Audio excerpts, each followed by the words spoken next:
सच्चिदानंद रूपाय विश्वोत्पत्त्यादिहेतवे तापत्रय विनाशाय श्रीकृष्णाय वयं नुमः।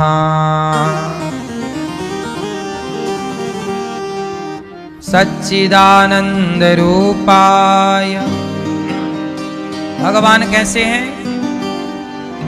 सच्चिद आनंद, भगवान सच्चिदानंद है। जो सतस्वरूप है, सत्य, सत्य क्या है, चित क्या है, आनंद क्या है? अच्छा, आपको आनंद कहां मिलता है? और सच्चा कौन लगता है? बताओ, सच्चा कौन, झूठा कौन? कौन सच्चा, कौन सच्चा, कौन? भगवान ही सच्चे हैं। बाकी संसार के बातें, संसार के लोग आज कुछ कहते हैं, कल कुछ कहने लग जाते हैं। जो लोग आज आपको अच्छा कह रहे हैं, वही लोग कल आपको बुरा कह सकते हैं। ये दुनिया आपको अच्छा या बुरा क्यों कहती है, बताओ? ये दुनिया आपको अच्छा भी कहती है और ये दुनिया आपको बुरा भी कहती है। यदि आप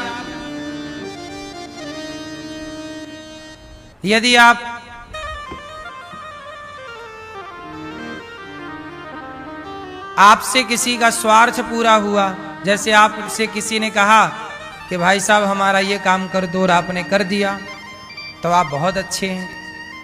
और यदि आपने नहीं किया तो आप बहुत बुरे हैं।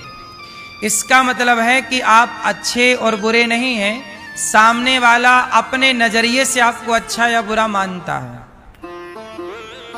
सही है? संसार के काम आप आओगे तो वो अच्छा मानेगा, और नहीं आओगे तो वो, क्योंकि वो स्वार्थ के नजरिए से आपको देखता है, स्वार्थ के चश्मे से देखता है। लेकिन भगवान कभी किसी को बुरा नहीं कहते, क्योंकि भगवान निस्वार्थ नजरिए से भक्त को देखते हैं। एक बार माम एकम शरणम ब्रज, अजामिल में कौन सा गुण था बताइए? धोखे से भगवान का नाम निकल गया। पापी अजामिल के मुंह से एक बार उसके पुत्र का नाम निकल गया, निकल गया ना। भगवान अपने भक्त से बहुत प्रेम करते हैं और कोई स्वार्थ नहीं। बताइए, भगवान आपको सब कुछ दे रहे हैं कि नहीं? स्वार्थ है भगवान का आपसे कुछ? कोई स्वार्थ नहीं।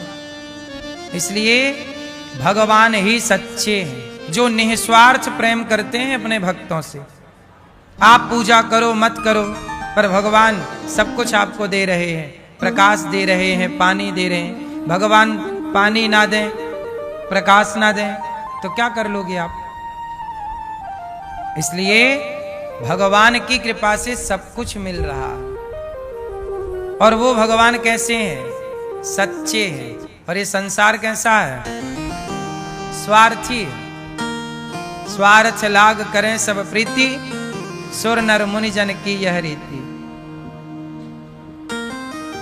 इसलिए संसार जैसा दिख रहा है वैसा है नहीं, तो सच्चे भगवान हैं। अच्छा, भगवान सच्चे तो हैं, रहते कहां हैं? आप सबके भीतर रहते हैं, मन मंदिर में। करते क्या है भगवान? देते क्या है भगवान? आपको सुख देते हैं कि दुख देते हैं? दुख। भगवान क्या देते हैं? सुख के दुख? क्या देते हैं मेरी माँ? क्या देते हैं? सुख भी और दुख भगवान नहीं देते। सुख देते हैं भगवान और दुख देता है कौन? आपका कर्म। जो बुरा किया था वो पा रहे हैं दुख के रूप में। इसलिए भगवान के भक्त को क्या करना चाहिए? समर्पण।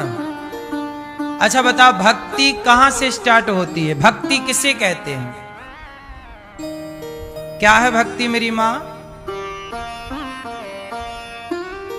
माला जपना भक्ति है, यज्ञ करना भक्ति है, कि जप करना भक्ति? क्या भक्ति क्या है? सुनो, एक आदमी बोला, गुरुजी हम पर भगवान की बहुत बड़ी कृपा है। एक आदमी अमीर था। देखो, आप लोगों के पास यदि धन दौलत है, अमीरी है, तो आप लोग क्या कहते हैं? भगवान की बहुत बड़ी, अरे हम पर तो बहुत बड़ी कृपा, खूब धन धान्य है। अच्छा ये बताओ, जब आपके पास धन धान्य होता है तो आप कहते हैं भगवान की बड़ी कृपा है, और जब कोई गरीब होता है तो वो क्या कहता है? कि भगवान आपने हमें ये गरीबी दे दी। अच्छा एक बात बताओ, यदि अमीरी ईश्वर की कृपा है तो गरीबी किसकी कृपा है? बोलो, उत्तर दो। भक्त किसे कहते हैं? अच्छा ये बताओ, जो अमीरी को कृपा माने और गरीबी को कृपा ना माने, वो भक्त है या नहीं? उत्तर दो आप। जो अमीरी को कृपा माने और गरीबी को कृपा ना माने, वो भक्त है कि नहीं? जोर से। भक्त कौन है? जो अमीरी को कृपा मानता है तो गरीबी को भी हर हाल में ईश्वर की कृपा है, यही भावना उत्तम भाव है, और यही भक्त के लक्षण है। अमीरी है तो कृपा, गरीबी है तो कृपा। जिंदगी की डोर सौंप हाथ दीना नाथ के, महलों में रखें चाहे झोपड़ी में, चाहे झोपड़ी में रहो चाहे महलों में, दोनों में ईश्वर की। अच्छा सुदामा गरीब थे कि नहीं? बोलो हाँ या ना? थे। तो ये बताओ, सुदामा जी यदि आर्थिक रूप से गरीब थे, पैसे नहीं थे, आध्यात्मिक दृष्टि से तो अमीर थे, पर ये बताओ यदि सुदामा जी गरीब थे तो सुदामा ने उस गरीबी को कृपा माना कि नहीं? बोलो। अरे सुदामा ने कहां शिकायत की कि मैं गरीब हूं? सुदामा ने उस परिस्थिति में भी कृपा मानी। जो गरीबी में भी ईश्वर को याद करे और ईश्वर का धन्यवाद दे और कृपा माने, उसके लिए भगवान अपने आंसू बहाते हैं और पांव पखारते हैं। ये कृपा है, ये भक्त का लक्षण है, जो हर परिस्थिति को कृपा माने।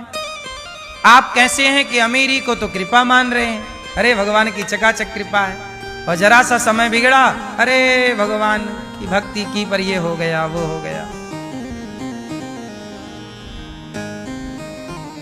यदि हाँ लाभ कृपा है, आपको लाभ हो गया, लाभ तो क्या मानते हो? अरे बहुत कृपा है, हम पर बड़ी कृपा, देखो लाभ। और यदि हानि हो गई तो? हानि भी कृपा है, लाभ भी कृपा है। आज हमारा जीवन है, बोलो हाँ।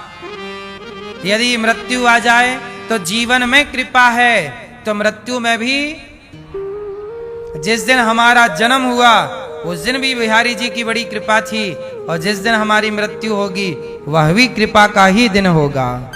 जो दोनों स्थिति पे, जन्म और मृत्यु को कृपा माने, वही तो भक्त है। ये थोड़ी कि जन्म में तो ढोल नगाड़े बजाए और मृत्यु में कहे कि भगवान आपने तो मेरा नुकसान कर दिया, छीन लिया ये और वो।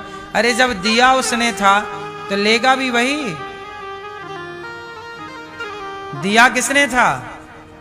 उसी ने, तो लेगा कौन? तो जब दिया था तो लेगा ना साहब, तुम क्यों रोते हो? कृपा मानो प्रभु, ये कृपा है आपका। जीवन मरण, हानि लाभ, अमीरी गरीबी, हर परिस्थिति को क्या मानो? कृपा। जो हर परिस्थिति में स्माइल रखता है और ईश्वर को याद करता, प्रभु तेरी मर्जी के बिना पत्ता नहीं हिलता, तो कोई आपकी मर्जी के बिना थोड़ी सब काम हो रहा है। भगवान में भगवान के आश्रित हो जाओ। क्या हो जाओ? भगवान जगन्नाथ जी के एक भक्त थे, नाम था माधव दास। क्या नाम था? माधव दास जी नाम के एक भक्त थे। उनका कोई नहीं था, केवल जगन्नाथ जी थे। वो जगन्नाथ जी के मंदिर के आसपास रहते, जो मिल जाता प्रेम से पाते और जगन्नाथ जी का केवल नाम जपते। हे जगन्नाथ, जगन्नाथ स्वामी नयन पथगामी, जगन्नाथ स्वामी। भगवान के आश्रित कोई नहीं था इस धरती पर उनका, भगवान के सिवा। एक दिन माधव दास जी भ्रमण करने निकले तीर्थों का, तो जगन्नाथ जी बोले माधव दास जी हमें भी ले चलो। भगवान जगन्नाथ जी माधव दास जी से बात किया करते थे, तो जगन्नाथ जी बोले माधव दास जी हमें भी ले चलो। आपको पता है मेरी माँ, आप सुनकर आश्चर्य मानेंगे और पता नहीं आप विश्वास करेंगे कि नहीं करेंगे, पर मैं एक बात कह दूं, शास्त्रों में भक्तमाल में ये बात लिखी है, मैंने भी पढ़ी है, कि पहले के जमाने में जो मंदिर में भगवान हुआ करते थे, वो अपने भक्तों से बात किया करते थे। अब आप इस बात को मानो ना मानो मुझे नहीं पता कि आप मानोगे कि नहीं, लेकिन पहले मंदिर में बैठे भगवान अपने भक्तों से बात करते थे, ऐसे जैसे हम आपसे बात कर रहे हैं और आप हमसे कर रहे हैं। क्यों करते थे? क्योंकि उस टाइम पर स्वामी रामानुजाचार्य स्वामी जी से रंगनाथ भगवान बात करते थे। रामानुज स्वामी जी से रंगनाथ भगवान क्या करते थे? बात करते थे। रामानुज स्वामी रामानुजाचार्य जी जगन्नाथ जी पहुंचे, तो जगन्नाथ भगवान रामानुज स्वामी जी से बात करते थे। उस जमाने में इस तरह की भक्ति थी कि भक्त और भगवान के बीच में कोई पर्दा नहीं था। आज चूंकि छल कपट इंसानों में इतना भर चुका है कि भक्त और भगवान के बीच में एक पर्दा आ गया। पहले ये पर्दा नहीं था। बिहारी जी में भी पर्दा कहां था पहले? इतने निश्चल भाव से भक्त दर्शन करते थे कि बिहारी जी उनके पीछे भाग जाते थे, भक्तों के पीछे पीछे चले जाते थे। तब से फिर पर्दा पड़ा कि भगवान भाग ना जाएं भक्तों के पीछे। सच कहें तो आपकी आंखों में भी पर्दा पड़ चुका है। केवल मंदिरों में पर्दा पड़ा है ऐसा नहीं है, आपकी आंखों में भी तो पर्दा है। अभिमान का पर्दा है, मोह का पर्दा है, अज्ञानता का पर्दा है, छल का पर्दा है, कपट का पर्दा है, ईर्ष्या का पर्दा है। उस जमाने में जो भक्त लोग हुआ करते थे, ना उनके मन में तनिक भी छल, ना कपट, ना ईर्ष्या, ना द्वेष, ना कोई मलिनता थी। जब निर्मलता थी तो भगवान बात किया करते थे। निर्मल मन जन सो मोहि पावा, मोहि कपट छल छिद्र न भावा। और जब से एक कपट का पर्दा आया तब से भगवान चुप बैठे, करते रहो।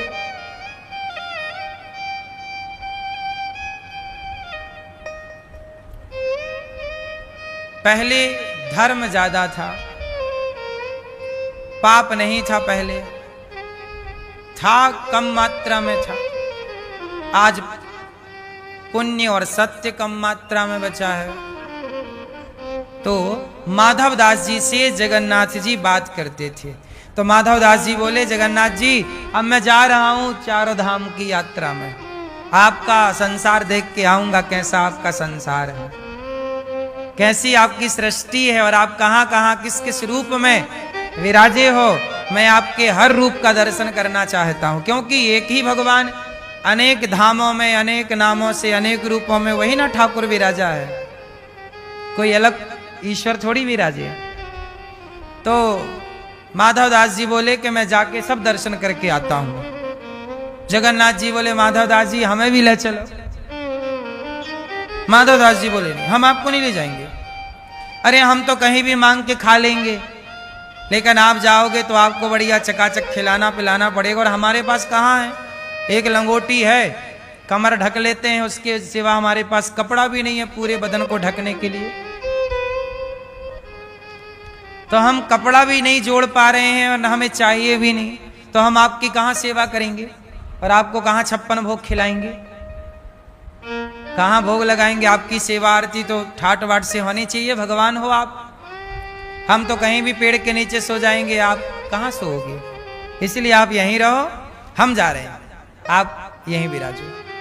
माधवदास जी चले, और जब माधवदास जी चले तो पीछे पीछे जगन्नाथ जी चल पड़े,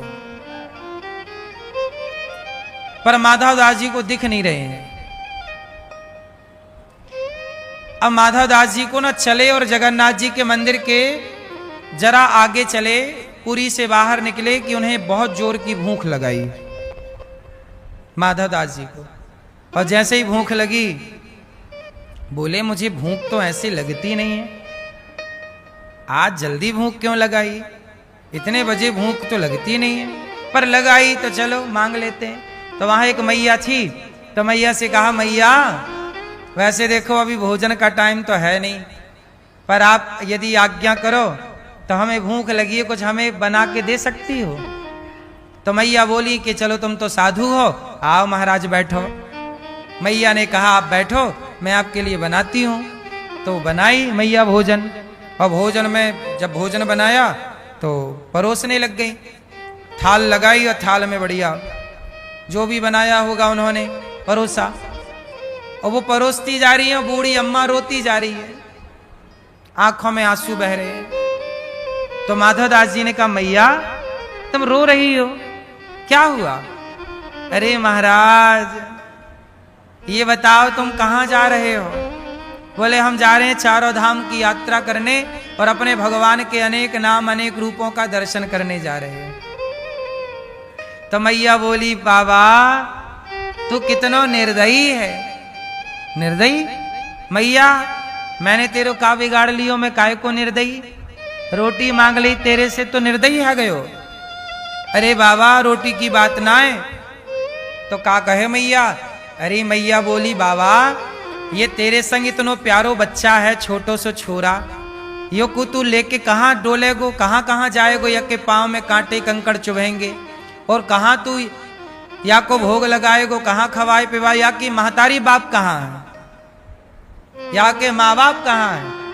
तो माधवदास जी बोले कि कौन बालक की बात कर रही हो? अरे बाबा तू को पतो ना है, तेरी थाली में तेरे संग खा रहे हो बालक तो को दिखे ना है? ना मैया मोको तो ना दिख रहे हो। तब माधवदास जी ने अपनी प्रेम की दृष्टि से जब देखा तो उनके साथ उनकी थाली में जगन्नाथ जी भोजन कर रहे थे बाल रूप में। कहा कि प्रभु आप यहां? भगवान बोले कि क्या करें हम, तुम्हारे बिना हम यहां करेंगे क्या? देखो जरा ये बातें कोई कल्पना नहीं है, इस धरती पे इस कलयुग में घटी ये सत्य सत्य घटनाएं हैं जो लिखी हैं। जब भगवान जिद पकड़े कि अच्छा तुम जो खाओगे हम वो खाएंगे, हम कहां कह रहे हैं कि तुम हमें मालपुआ खिलाओ, हम कहां कह रहे हैं कि तुम हमारे लिए 56 भोग की व्यवस्था करो, जो तुम खाना नमक रोटी अचार रोटी हमें खिलाते रहना, पर हमें छोड़ो मत। सोचिए भगवान खुद रोते हैं, भक्तों से कहते हैं कि तुम हमें मत छोड़ना। आप भगवान को छोड़कर संसार में बड़े प्रसन्न होते हैं, धन दौलत मिल जाने पर आप बहुत प्रसन्न होते हैं, भगवान रोते होंगे कि देखो मुझे छोड़ करके धन दौलत को अपना मान लिया इन्होंने।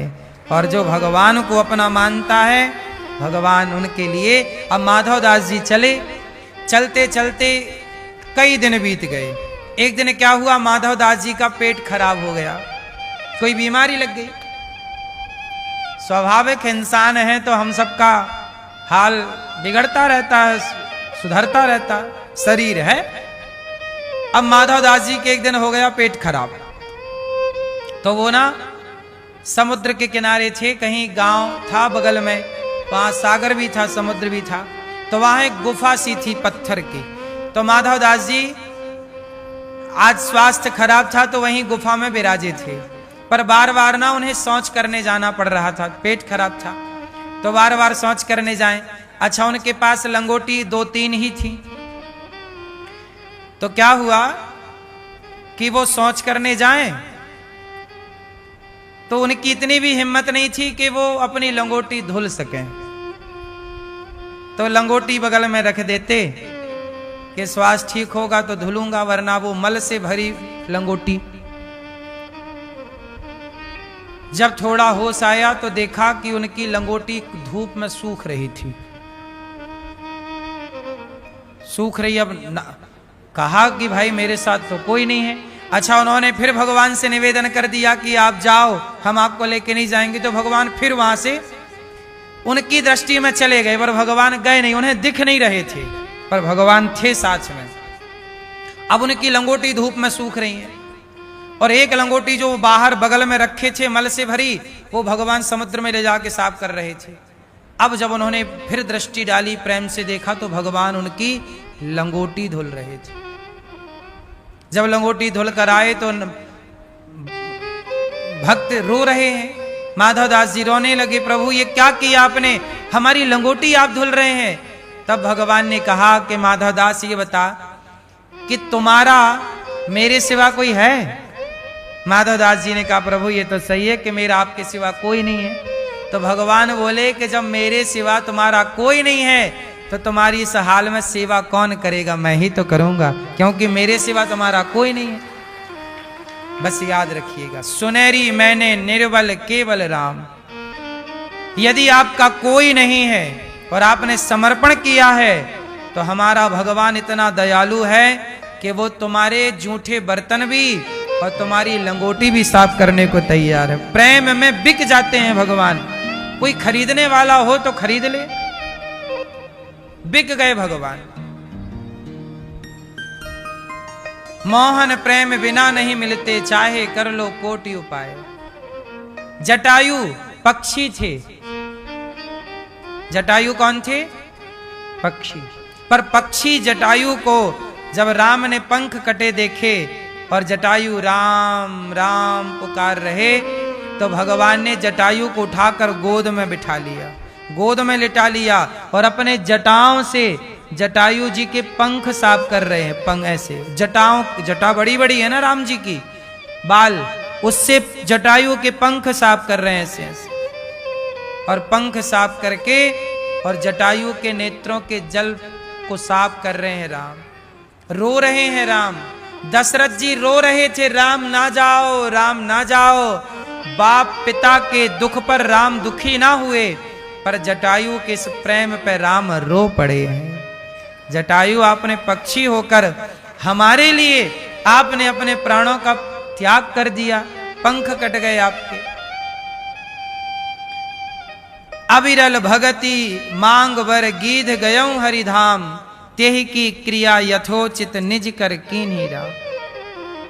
राम जी ने जटायु जब प्राण त्याग दिए, भक्ति मांगी, तो उनका अंतिम संस्कार राम ने किया, उनका पिंडदान राम ने किया।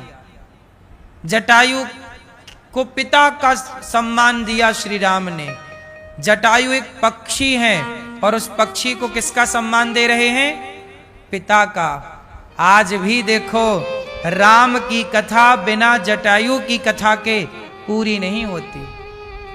जहां राम का नाम होगा वहां जटायु जी का नाम भी होगा। भगवान अपने भक्तों को अपने से ऐसे जोड़ लेते हैं कि उन भक्तों के बिना भगवान ही अधूरे अधूरे लगते हैं। भगवान भी भक्तों से ही तो पूरे होते हैं। यदि भक्त ना हो तो भगवान पूरे कैसे हो? जटायु ना हो, शबरी ना हो, तो राम की कथा पूरी कैसे होगी? जटायु की कथा ना हो, शबरी की कथा ना हो, केवट की कथा ना हो, तो राम की कथा पूरी हो सकती है? राम की कथा इन भक्तों की कथा से पूरी होती है। भक्तों की कथा होगी तो भगवान की कथा अपने आप हो जाएगी। इसलिए माधवदास जी की लंगोटी भगवान साफ कर रहे हैं। ऐसे भगवान कहाँ होंगे? ऐसे भगवान को भी आप छोड़कर संसार में मन लगाएं, इससे बड़ा दुर्भाग्य क्या होगा। इसलिए कहता हूं मेरी मां कि संसार से संबंध रखो, पर गहरा संबंध संसार से नहीं, गहरा संबंध भगवान से। संसार से बाहरी व्यवहार अच्छा है, आंतरिक बात, आंतरिक वार्ता भगवान से।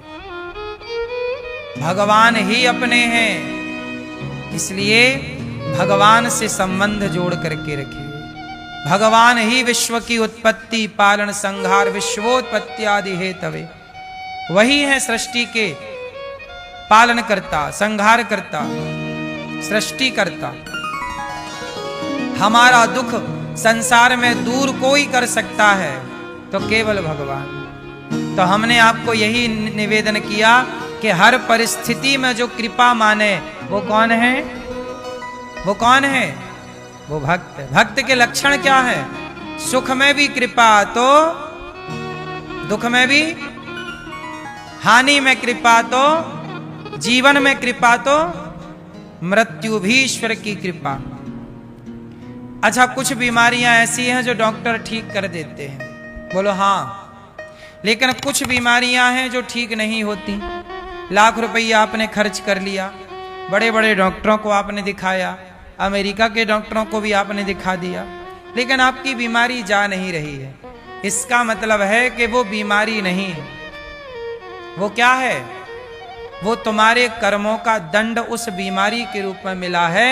तो वो कर्म दंड हैं, भोगते रहिए। और उस हाल में भी ये सोचिए ईश्वर की कृपा है, ज्यादा भोग मिलना था तो कम ही भगवान भोगा रहे हैं। भगवान बड़ी कृपा कर रहे हैं। बड़ा कष्ट होना था तो तनिक में निपटा रहे हैं। ये ईश्वर की कृपा नहीं तो क्या है? भगवान की कृपा आप समझ नहीं पाते। कृपा की न होती जो आदत तुम्हारी, तो सुनी ही रहती अदालत तुम्हारी। मैया, ये दो शब्द याद कर लीजिए। बोलो कृपा, बोलो कृपा। भय प्रगट कृपाला। कौन प्रकट हुआ? भय प्रगट कृपाला। भय प्रगट, प्रगट हो गए। कौन? वो कृपा करने वाले कृपालु प्रकट हो गए। कृपा करेंगे। भय प्रगट कृपाला, दीन दयाला, कौशल्या हित कारी, हर्षित महतारी, मुनि मनहारी। वो प्रकट हो गए हम पर कृपा करने के लिए। इसलिए हम पर कोई कृपा करे ना करे, मेरे भगवान श्रीमन नारायण सदा उनकी कृपा है। इसलिए आप सदा कृपा का अनुभव करिए। हर परिस्थिति में खुश रहिए, प्रसन्न रहिए। बीमारी है, इलाज कराओ। नहीं जा रही है, समझ लो कि ये तुम्हारे कर्मों का। भीष्म पितामह बाणों की सैया पर लेटे हैं। ये क्या था उनके कर्मों का? बोलो, कर्मों का दंड था। गोस्वामी श्री तुलसीदास जी को एक मुगल राजा ने बुलाया दरबार में। कहा कि मैंने सुना है कि तुम बड़े चमत्कारी हो, चमत्कार दिखाओ।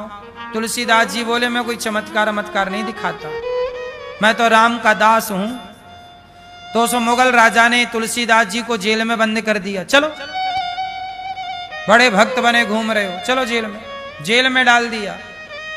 तब वहां तुलसीदास जी ने हनुमान जी का स्मरण किया और वहीं जेल के भीतर तुलसीदास जी ने हनुमान चालीसा की रचना की। जय हनुमान ज्ञान गुण सागर, जय कपीस तिहुँ लोक उजागर।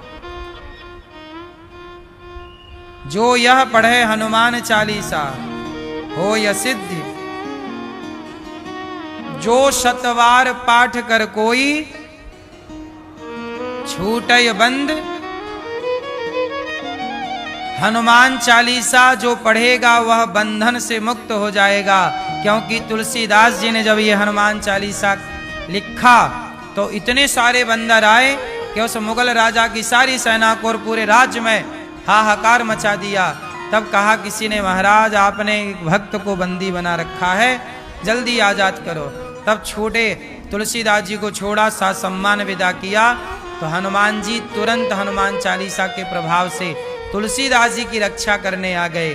तुलसीदास जी जैसा परम भक्त हो, समर्पित भक्त, तो वो एक बार यदि प्रभु को पुकारे तो प्रभु उसके लिए पूरी सेना भेज दे, कोई बाल बांका कर सके।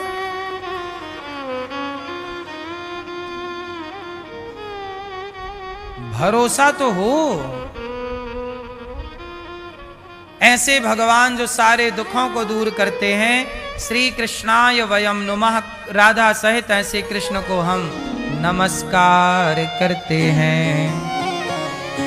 यम प्रव्रजन्त मनुपेतमपेत कृत्यम, द्वैपायनो विरह कातरया जुहाव। पुत्रेति तन्मयतया तर्वोऽभिनेदुस्, तं सर्वभूत हृदयं मुनिमानतोऽस्मि।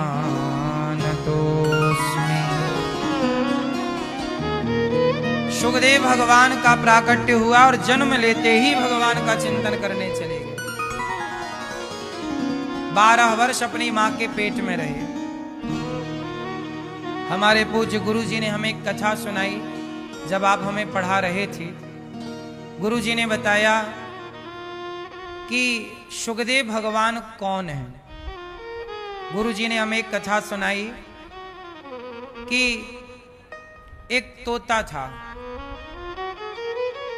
श्री राधा रानी के पास।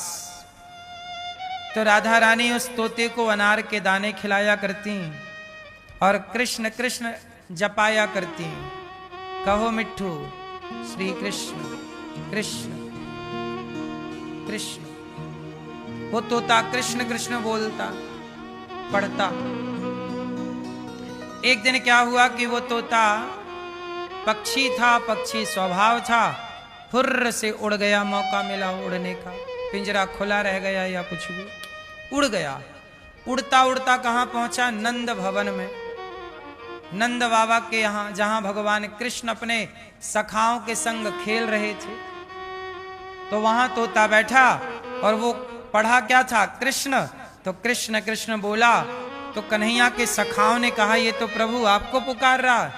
तो जाके बच्चों ने तोते को पकड़ लिया और पकड़ के पिंजरे में डाल दिया। अब वो तोता बड़ा प्यारा कृष्ण कृष्ण बोले, सब लोग बड़ा सुख पा रहे हैं कि ये कृष्ण कृष्ण जप रहा है। लेकिन वहां राधा रानी व्याकुल हो गई कि मेरा वो तोता कहां चला गया। श्री राधा रानी व्याकुल हो गई और कृष्ण कृष्ण कहने वाले उस तोते को पुकारने लगी, कहां मेरा शुक, कहां मेरा शुक, हा सुख शुक शुक, कहां चले गए तुम? पिता से कहा, श्री वृषभानु जी ने सेना तैयार की, देखो भाई वो तोता कहां है। सेना तैयार हुई ढूंढने के लिए तोते को। राधा रानी ढूंढ रही हैं, सखियां ढूंढ रही हैं। सोचिए वो तोता कितना भाग्यशाली है, उस तोते को खुद श्री राधा रानी खोज रही हैं। चल पड़ी, पता लगा कि वो तो नंद महल में है। वृषभानु जी गए, लोग गए, राधा रानी भी पहुंची। कहा ये तोता हमारा है। कन्हैया बोले, कन्हैया के मित्र बोले, नहीं नहीं ये तो हमारा है, ये तो हमने पकड़ा है। राधा रानी बोली हमारा है। कन्हैया के मित्रों ने कहा हमारा है। अब कौन निर्णय करे कि ये तोता किसका है?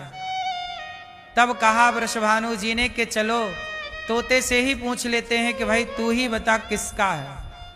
तो नंद बाबा और वृषभानु जी ने पूछा कि तोता शुक बताओ तुम किसके हो? तब तोते ने कहा कि मैं तो श्री राधा रानी का हूं। तो बोली कि जब राधा रानी के हो तो तुम राधा राधा जपो मुख से, तुम कृष्ण कृष्ण क्यों जप रहे हो? बोले जो राधा का है, जो राधा का हो चुका, वही तो कृष्ण कृष्ण जपेगा। राधा रानी ने ही मुझे ये पाठ पढ़ाया है। उन्होंने ही तो कहा है कि कृष्ण कृष्ण कहो। तो राधा जी तोते को पाठ पढ़ाती हैं, कृष्ण कृष्ण कहो। तो वो तोता राधा जी लेकर चली गई। एक दिन क्या हुआ कि भगवान श्री कृष्ण गए बरसाना, और बरसाने में भगवान कृष्ण ने अपने मित्रों के साथ और राधा रानी अपनी सखियों के साथ इन्होंने लुका छिपी का खेल खेला। चलो खेल खेलते हैं। आप लोगों ने बचपन में खेल खेला लुका छिपी? छिप जाते हैं फिर ढूंढते हैं, पहला ये दूसरा ये तीसरा। तो राधा रानी पहले भगवान कृष्ण छिपे, उनकी टोली छिपी और दाम पड़ा राधा रानी पर। तो राधा रानी दाम दे रही हैं। अब वो ढूंढ रही हैं श्री राधा रानी कृष्ण को। तो राधा रानी ने तो बहुत कम टाइम पे ढूंढ लिया, कृष्ण ये, मनसुखा ये, श्री दामा ये, मधुमंगल ये, सबको खोज लिया। अब बारी आई राधा रानी के छिपने की, और प्रभु पे दाम पड़ा भगवान कृष्ण पर। अब जब दाम पड़ा तो भगवान थक गए, पर राधा रानी को ढूंढ ना पाए। तब भगवान कृष्ण ने तोते से कहा, आप बताओ, तुम जानते हो ना राधा जी कहाँ छिपी हैं? बताओ, किशोरी जी कहाँ हैं, लाडली जी कहाँ हैं, बताओ। तोते ने बता दिया धीरे से, वहां जाओ, वहां छिपी। कन्हैया गए और पकड़ लिया श्री राधा रानी को। वो जब पकड़ी गई तो किसी सखी ने कहा कि राधा, ये तोते ने बताया है पता, वरना कन्हैया थोड़ी ढूंढ पाते। तब राधा जी को आई। देखो राधा रानी को क्रोध आया, हम ये नहीं कह सकते। राधा जी ने उस तोते पर कृपा की। क्या कृपा की? राधा रानी ने उसे उस तोते पर कृपा की और कृपा पूर्वक श्राप दिया। कहा कि शुक, तुमने मेरे खेल में बाधा पहुंचाई है बताकर, इसलिए जाओ, हम तुम्हें श्राप देते हैं। तुम मृत्यु लोक में पहुंचो, इसी लोक मृत्यु लोक में रहो, और हमसे वियोग होगा तुम्हारा। तुम्हारा और हमारा अब क्या हो जाएगा? वियोग होगा, दूरी होगी, क्योंकि तुमने हमारे सुख में, खेल में बाधा पहुंचाई है। तोता तो रोने लगा, मां क्षमा करो, मैं आपसे दूर कैसे रह सकता हूं, आपके बिना मैं कैसे रहूंगा मां। तब भगवान कृष्ण की ओर तोते ने कहा, प्रभु मैंने आपकी मदद की है राधा रानी के छिपे होने पर बताने, अब आप मेरी मदद करो, आप मुझे इस श्राप से मुक्त करो।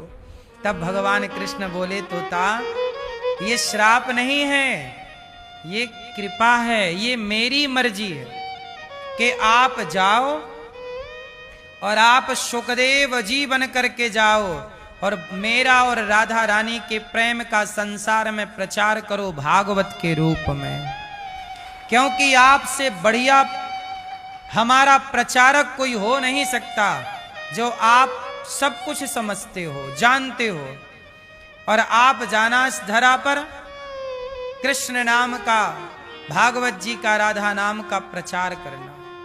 और वही सुखदेव भगवान, वही तोता श्राप के कारण सुखदेव भगवान के रूप में प्रकट हुए और इन्होंने भागवत सुनाई परीक्षित जी को, जहां राजा परीक्षित जी का उद्धार भागवत जी से हुआ। और फिर वही भागवत परीक्षित जी के द्वारा, जब पहली बार सुखदेव जी के द्वारा परीक्षित ने सुनी, वही भागवत फिर इस धरा पर आज भी जीवित है। और वही ये दास आपको सुना रहा है, वही गुरुजनों ने दास को सुनाया और पढ़ाया। तो ये भागवत देखिए कहां से प्रकट हुई, वही तोता क्या बने? सुखदेव जी। और कहा भगवान ने कि जब आप भागवत श्रवण करा दोगे, भागवत का प्रचार कर दोगे, तो राधा जी के श्राप से मुक्त हो जाओगे, फिर सदा सदा के लिए आप गौलोक धाम विराजोगे। आपने ध्यान से देखा होगा, श्री राधा रानी किशोरी जी के पास सुख जरूर होता है, तोता। तो ये कोई सामान्य नहीं है सुखदेव जी, साक्षात भगवान कृष्ण ही सुखदेव बन करके, भगवान सुखदेव बन के प्रकट हुए। तत्रा भवद भगवान व्यास पुत्रो, तो ये भगवान व्यास, भगवान ही व्यास पुत्र बन करके प्रकट हो गए। किसके लिए? राजा परीक्षित जी को श्राप लगा है संत का, एक संत का श्राप लगा है। तो श्राप को कौन काटेगा? कहते हैं अश्वत्थामा ने ब्रह्मास्त्र चलाया, तो ब्रह्मास्त्र को भगवान की कृपा रूपी सुदर्शनास्त्र ने काट दिया। लेकिन जब ब्राह्मण का श्राप लगा तो श्राप को कौन काटेगा? बोले भागवत श्रवण किया तो श्राप कट गया परीक्षित जी का, और श्राप से मुक्त होकर परीक्षित जी की परम गति हो गई। तो भागवत जी वह है जो श्राप से भी मुक्ति मिलती है।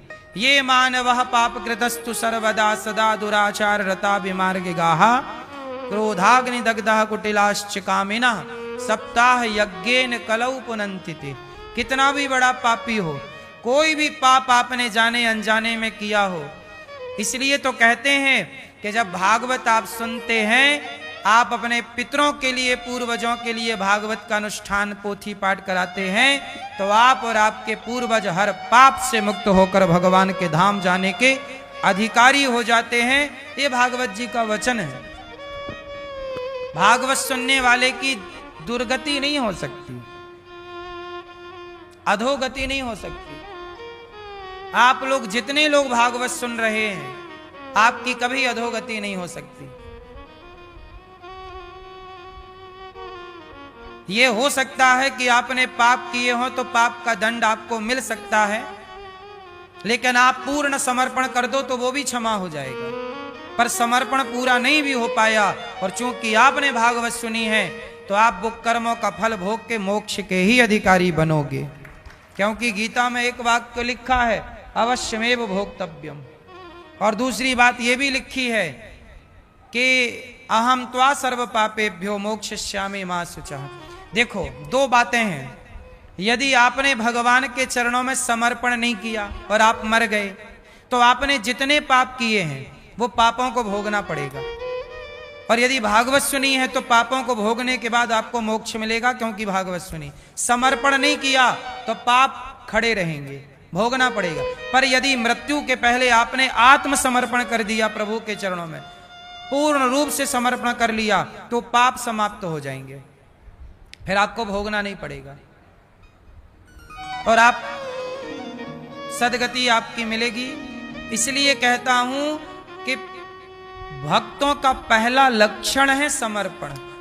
सन्मुख हों ही जीव मोहि जबहि, जन्म कोटि अघनासहि तबहि। क्या बात कही है, समझो।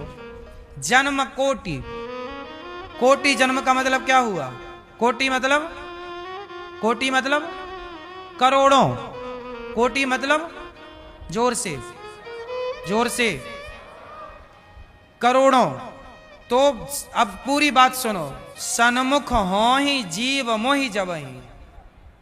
भगवान कहते हैं कि जीव जब मेरे सन्मुख आ जाता है, मतलब सामने आ जाता है और कह देता है कि प्रभु मैं आपका, सन्मुख आया, सन्मुख हों ही जीव मोहि जबहि। जबहि मतलब जब भी आ जाए, तो जन्म कोटि मतलब करोड़ों जन्मों के, केवल इस जन्म के नहीं, करोड़ों जन्मों में हमने कोई पाप किया होगा, तो भी भगवान कहते हैं चुटकियों में उन्हें समाप्त करके मैं तुम्हें गले लगा लूंगा। पर कब?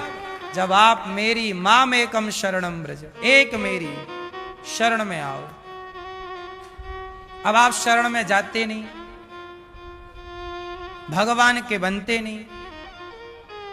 आप लोग तंबाकू खाते हैं, तंबाकू नहीं छूट रही है साहब से, गुटखा नहीं छूट रहा है, बीड़ी नहीं छूट रही है, सिगरेट नहीं छूट रही है, शराब नहीं छूट रही, गांजा नहीं छूट रहा। जब तुमसे संसार के ये विषय और विकार नहीं छूट रहे, तो तुम कैसे समर्पण कर सकते हो? फिर तो तुम्हें भोगना ही पड़ेगा, क्योंकि समर्पण नहीं हुआ। तुम्हारा समर्पण कहाँ है? बीड़ी में, गुटके में। गुटका नहीं छोड़ सकते महाराज, हम भले वृंदावन आना छोड़ देंगे, हम भले भगवान को छोड़ देंगे, हम गुटखा नहीं। एक लड़के से मैंने कहा छोड़ दे गुटखा। नहीं महाराज जी, हमें थोड़ा टाइम दो, गुटखा नहीं छोड़ेंगे। इतना अटैच हो गए हैं आप संसार के विषयों से, गुटखा नहीं छूट रहा है आपसे। सोचिए किस तरह के गुलाम बन गए आप। ऐसी गुलामी जैसी गुटके की ऐसी गुलामी कन्हैया की कर लेते ना साहब भगवान की, तो आप अमर हो जाते, आपकी 50 पीढ़ियां तर जाती। जितना अटैचमेंट गुटके से है, गुटके के बिना जी मचला रहा है, ऐसे भजन के बिना जी मचलाने लग जाए। गुटके की तलप लग रही है, ऐसे भगवान के दर्शन की तलप लगने लग जाए, तो आप ही भगवान के रूप में समाज में प्रतिष्ठित हो जाओगे। इतनी लगन लग जाए तो समाज आपको पलकों पर बिठा लेगी, यदि आप इस तरह का समर्पण कर लें। पर विडंबना देखिए कि आज भारत में 100 में से 80 लोग गुटके से इसी तरह अटैच हैं। 100 में से 80 लोग शराब से इसी तरह अटैच हो गए। 100 में से 80 लोग बीड़ी और सिगरेट से ऐसे अटैच हो गए, गांजा और चरस और अफीम और ना जाने क्या क्या से अटैच हो गए। पर इतना ही अटैचमेंट भगवान से हो जाता। मीराबाई का भी ज्यादा अटैचमेंट नहीं था, बस इतना ही था जितना अटैचमेंट आज गुटखा वाले का गुटखा से है, इतना ही मीरा का गिरधर गोपाल से हो गया। इतने से प्रेम में भगवान कहते हैं कि भक्त जहां एक पग धरे तहां धरूं मैं 60। आप भगवान के लिए एक पग धरिए, भगवान आपके लिए 60 कदम रखते हैं।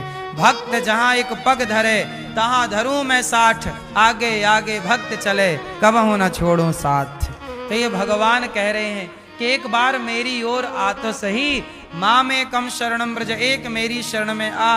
फिर देख अहम त्वा सर्व पापेभ्यो, मैं तेरे सारे पापों का नाश करके मोक्षयिष्यामि मां शुचा, मोक्ष का अधिकारी ना बना दूं तो कहना। पर आप आते कहां हो? आप गुलाम हो गए जिह्वा के, मुर्गा खाने की आदत लग गई, मछली खाने की आदत लग गई। जितनी आदत मछली खाने की, मुर्गा खाने की जिह्वा को लगी, काश इतनी आदत जिह्वा को भगवान का नाम जपने की लग गई होती तो कल्याण हो जाता। जिह्वा को नाम जप की आदत नहीं लगी, पर मुर्गा और मछली खाने की आदत लग गई। धिक्कार है तुम्हारी जिह्वा को।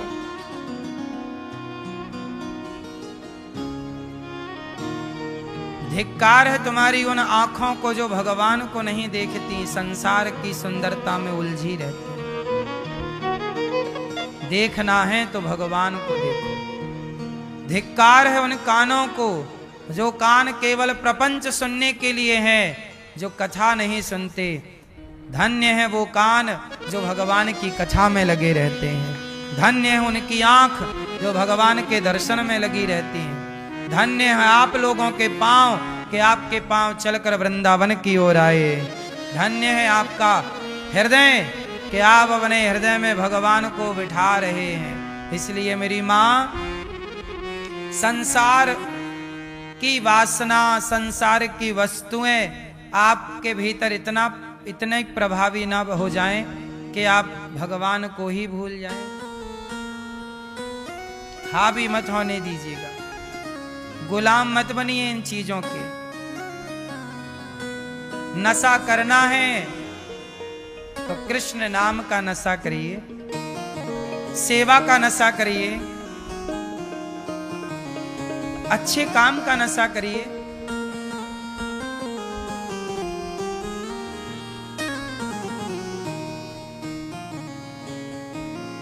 अच्छे काम कीजिए।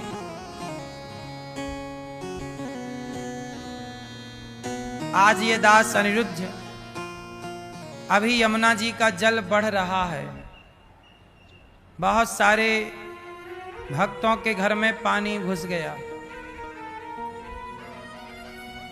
रोज हम भगवान से यही प्रार्थना करते हैं कि प्रभु किसी का नुकसान ना हो, और ये दास रोज अपनी टीम को भेजता है, जाओ बाढ़ क्षेत्र में जितने लोग परेशान हैं उन सबको भोजन की व्यवस्था हो। हम तो यही सोचते हैं कि सेवा करने का मौका मिले तो सेवा किस तरह से करूं। तो सब बाढ़ पीड़ित भक्तों को भोजन की सेवा, और ये दास अनिरुद्ध यही निवेदन करेगा कि केवल भोजन ही नहीं, जिनके घरों में पानी घुस गया है, तो आप यदि आसपास के हैं वृंदावन क्षेत्र के, तो आप गौरी गोपाल आ जाइए। आपके रहने की व्यवस्था भी जब तक पानी भरा है यहीं गौरी गोपाल भगवान के चरणों में होगी, तो रहने की व्यवस्था भी और भोजन की व्यवस्था भी। क्योंकि हम और आप किसी के काम नहीं आए तो हमारे और आपके होने का मतलब क्या है।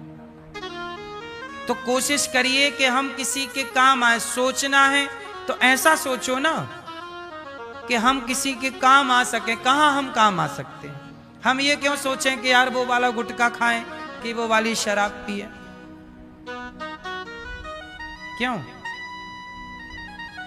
कि बकरा खाए थे तो मुर्गा के बारे में सोचे कि मुर्गा खाएं? ये क्यों सोचें? क्यों ना हम प्लस सोचें, अच्छा सोचें। आप जो सोचना चाहें सोचिए, पर याद रखिए कि आपको आगे आएगा वही, सामने मिलेगा वही जो आज आपने सोचा होगा।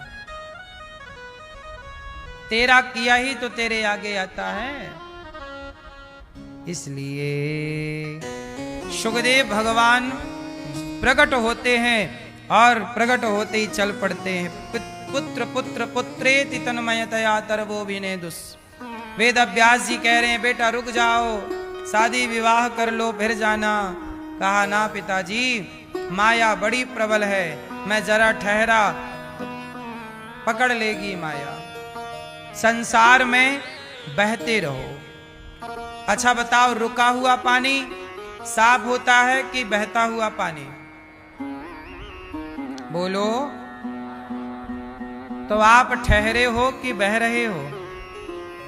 आप लोग भी ठहर गए, इसलिए आपके विचारों में गंदगी आ गई।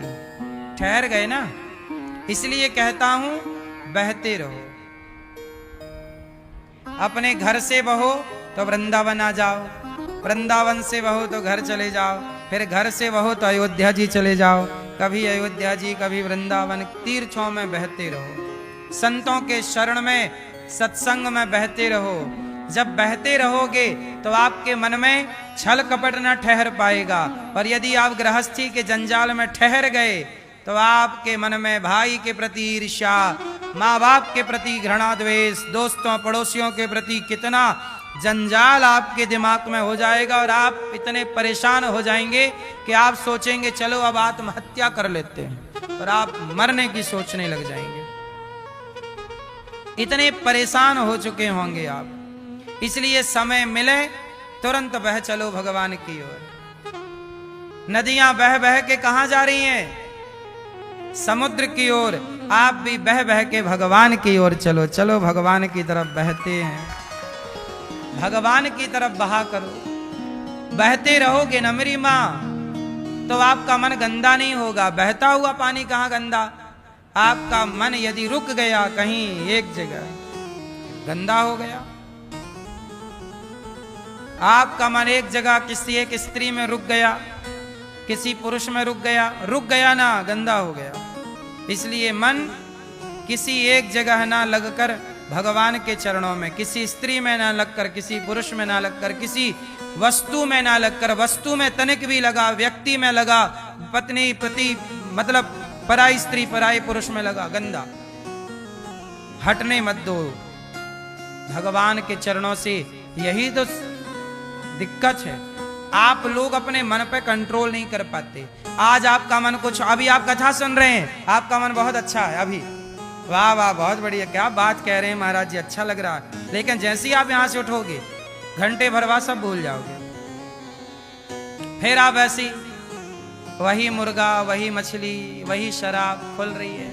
अभी आप यहाँ बैठे हैं तो लग रहा है नहीं नहीं बात ठीक है, शराब नहीं पीना, भगवान में मन लगाएंगे, अच्छे काम करेंगे, हम भी सेवा करेंगे। पर अभी उठोगे थोड़ी देर बाद फिर वही। क्यों? क्योंकि आपके जीवन में कुसंग की मात्रा ज्यादा है और सत्संग की मात्रा इसलिए आप पर कुसंग हावी होता है। सत्संग की मात्रा जब ज्यादा हो जाएगी, नित्य सत्संग करोगे, तब सत्संग कुसंग पर हावी हो जाएगा। अभी कुसंग सत्संग पर, अभी आप लोग महीने में कितने दिन कथाएं सुनते हो? बताओ आप लोग कितने दिन, भैया आप कितने दिन सत्संग करते हो महीने में? हैं? कितने दिन? पहली बार? कितने मिनट, कितने घंटे रोज सुनते हो कथा? मतलब कभी आप सुनते हो, कभी नहीं सुनते। क्या हो रहा है कि कुसंग हो रहा है ज्यादा, सत्संग हो रहा है कम। जब सत्संग होगा कम और कुसंग होगा ज्यादा, सत्संग होगा कम, कुसंग होगा ज्यादा, तो रंग किसका चढ़ेगा? ज्यादा वाला ही तो प्रभाव डालता है जीवन में। इसलिए कुसंग को करिए कम, संसार की संगत करिए कम और सत्संग करिए ज्यादा, तब जाके आपके जीवन में फिर भक्ति का रंग चढ़ेगा। सुखदेव भगवान को हम प्रणाम करते हैं। बाद में सुखदेव जी पढ़ने व्यास जी से आए और उन्होंने पढ़ के फिर परीक्षित जी को भागवत सुनाई। सूत जी महाराज आए, शानुकादि ऋषियों ने प्रणाम किया और सूत जी से कहा कि हमें कथा सुनाइए। तब कहा सूत जी ने, प्रीति शौनक चित्ते ते यतो वच्मि विचार्य सर्व सिद्धांत निष्पन्नम संसार भयनाशनम, संसार के भय से मुक्त करने वाली कथा हम आपको सुनाते हैं। काल अव्याल मुखग्रास त्रास निर्णास हेतवे श्रीमद् भागवतम शास्त्रम कलौ कीरेण भासितम। काल के मुख में दबा हुआ प्राणी यदि बचना चाहे इस कलिकाल में, तो भागवत के अतिरिक्त कोई उपाय नहीं है। इसलिए मूल उद्देश्य है कि आप सत्संग से जुड़े, संतों से जुड़े और भागवत सुने। जन्मांतरे भवेत पुण्यम तदा भागवतम लभेत। जन्म जन्म के पुण्यों का जब उदय होता है, तब भागवत श्रवण करने का क्या अवसर मिलता है? तब भागवत सुनने का मौका मिलता है। आप लोग क्या समझ रहे हैं? आप लोग यहाँ वृंदावन आके बैठ गए भागवत सुनने? नहीं, आपने जरूर कोई पुण्य किया होगा। कहते ना, बिहारी जी की महफिल को बिहारी जी सजाते हैं और वृंदावन वही आते हैं जिन्हें बिहारी जी बुलाते हैं। आप आए नहीं हैं, आपको बिहारी जी ने बुलाया है कि आओ सत्संग करो, कथा सुनो। क्या सुनो? कथा सुनो। एक बार परीक्षित जी भागवत सुन रहे थे कि देवताओं के राजा इंद्र अमृत लेकर के आए और देवताओं के राजा ने कहा, हे सुखदेव जी, ये स्वर्ग का अमृत आप ले लो, परीक्षित को पिलाओ, और ये कथा का अमृत आप हमें पिलाओ। तब सुखदेव जी हंसे और हंसते हुए बोले, क्वा सुधा क्व कथा लोके क्व कांचा क्व मणिर्महान। कहाँ कांच का टुकड़ा? आपके स्वर्ग का अमृत है कांच का टुकड़ा और भागवत है मणि। स्वर्ग का अमृत कोई काम का नहीं। भागवत ज्यादा अच्छी है कि स्वर्ग का अमृत? स्वर्ग का अमृत पीने वाले को स्वर्ग मिलता है और भागवतामृत पीने वाले को भगवान मिलते हैं। तो हम स्वर्ग का क्या करेंगे? भगवान मिल जाएंगे तो स्वर्ग कोई बड़ी बात है। हम स्वर्ग करेंगे क्या जाके? आपको स्वर्ग जाना है? मैया आप स्वर्ग जाएंगे? भैया कहाँ जाओगे फिर? कहाँ जाओगे? हैं?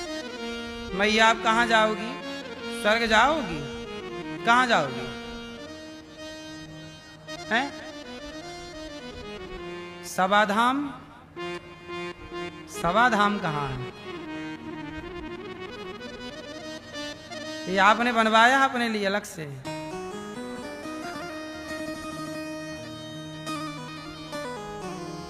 स्वर्ग नहीं जाना चाहिए। स्वर्ग में क्या कोई थोड़ी कुछ है, नाचो गाओ बस, वो तो सब यहीं हो रहा है। स्वर्ग से बढ़िया तो धरती है, इसलिए देवता भी धरती पे आने को तरसते हैं। दुर्लभो मानसो देहो देहि नाम क्षण भंगुरा। देवता भी सुर दुर्लभ सदग्रंथ निगावा, बड़े भाग्य मानुष तन पावा। देवता भी तरसते हैं यहाँ ने। जब देवता धरती पे आने को तरसते हैं, अच्छा ये बताओ, धरती पे ज्यादा सुंदरता है कि देवताओं के यहां ज्यादा सुंदरता है? धरती पे ज्यादा सुख वैभव है कि देवताओं के पास? बोलो। हाँ, धरती पे इतनी सुंदरता है कि धरती की स्त्रियों पे इंद्र मोहित हो गए। अहिल्या कहाँ थी? बोलो। धरती पे थी, यहां हम धरा पे ना थी अहिल्या माता। अहिल्या पर स्वर्ग का राजा मोहित हो गया, तो स्वर्ग के लोग नीचे वालों पे मोहित हो रहे हैं, तो हम नीचे वाले ऊपर वहां क्या करेंगे स्वर्ग जाके? इसलिए स्वर्ग वर्ग नहीं चलना अपने को। कहां चलेंगे? बैकुंठ, गोलोक। बैकुंठ लोग जहां भगवान विराजे हैं, भगवान के धाम, भगवान के पास। ये इंद्र के पास क्या करेंगे? भगवान के आगे तो ऐसे करोड़ों इंद्र हाथ जोड़े खड़े हैं। बोलो हाँ। भगवान के आगे तो ऐसे स्वर्गलोक करोड़ों हैं। स्वर्ग कोई बहुत बड़ी जगह, हवा बना रखा है स्वर्ग को आप लोगों ने। आपके कोई मर जाए घर परिवार में, आप बोलते हो स्वर्गीय फलाने जी, सबको आप स्वर्ग ही भेज रहे हो। स्वर्गीय फलाने, स्वर्गीय फलाने, आप लोगों ने प्रमोट किया है स्वर्ग को, इतना ज्यादा प्रचार कर रहे हो। हमें तो फ्री में बुलाएं, इंद्र स्वर्ग आओ तो नहीं जाएं। भाई भक्ति करने का फल, भगवान से प्रेम करने का फल स्वर्ग छोड़ी है। क्या है? न नाक पृष्ठम न च पारमेष्ठ्यम न सार्वभौमम न रसाधिपत्यम न योग सिद्धि अर्थ न धर्म न काम रुचि गति न चाहु निर्वाण जन्म जन्म रति राम पद यह वरदान नयान। बार बार बर मांगहूं हरस देहु श्रीरंग पद सरोज अनुपायनी भक्ति सदा सत्संग। भगवान के भक्त को स्वर्ग नहीं चाहिए, भगवान के भक्त को भगवान का प्रेम चाहिए, भक्ति चाहिए। भक्ति सदा सत्संग सेवा कथा रस महो नितराम पिबत्वम। इससे बड़ा स्वर्ग क्या होगा? आप वृंदावन में हैं तो वृंदावन क्या है? क्या है? बोलो। वृंदावन भी अपने आप में बैकुंठ है। ये बैकुंठ में ही तो बैठे हो आप। धरती का बैकुंठ वृंदावन है। इसलिए स्वर्ग वर्ग न जाया करो, गेट से लौट आओ। कहां जाओगे? कहां मेरी मां? कहां? बैकुंठ चलो, गोलोक चलो। हाँ, अब नाथ कर करुणा बिलोकहूँ देहु जो बर मांगहूँ जेहि यौन जन्महु कर्म बसता राम पद अनुराग। जिस योनि में जन्म लूं तो प्रभु के चरणों में प्रीति बनी रहे, मुख और कछु ना चाहिए। बस राधा कृष्ण मिले दे।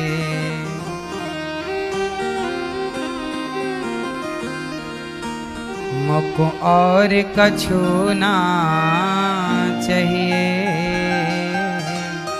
बस राधा कृष्ण मिले रे। हमें और कुछ ना चाहिए,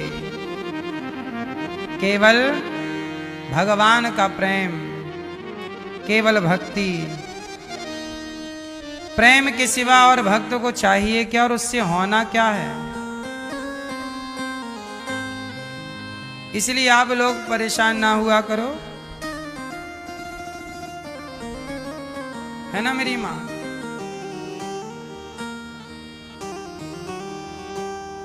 नारद जी महाराज जब स्वर्ग के इंद्र ने सोचा, देखा कि भागवत सुन के परीक्षित जी की सदगति हो गई, तराजू बांधी, एक पलड़े पे भागवत जी को रखा, दूसरे पलड़े पर स्वर्ग के सुखों को रखा, और तौल कर देखा तो भागवत जी का पलड़ा भारी था।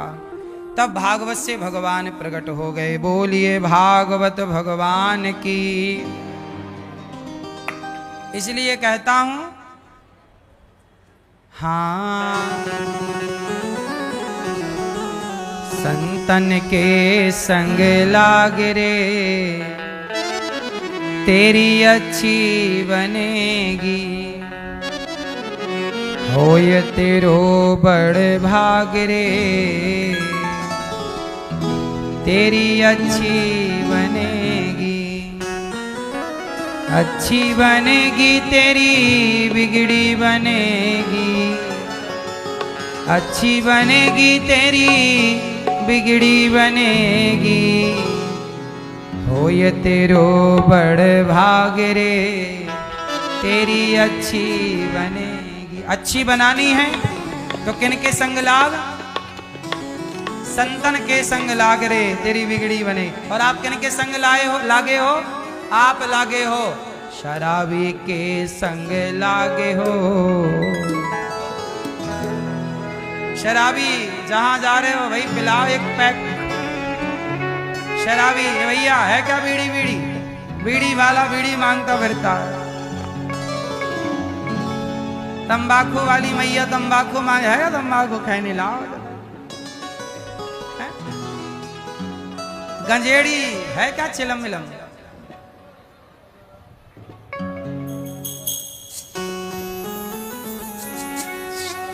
शराबी के पास जाओगे तो शराब मिलेगी, गंजेड़ी के पास जाओगे गांजा मिलेगा, गुटखा वाले के पास जाओगे गुटखा मिलेगा, संतों के पास जाओगे तो भगवान का दरस परस मिलेगा, भगवान की कथा और आपकी सदगति होगी।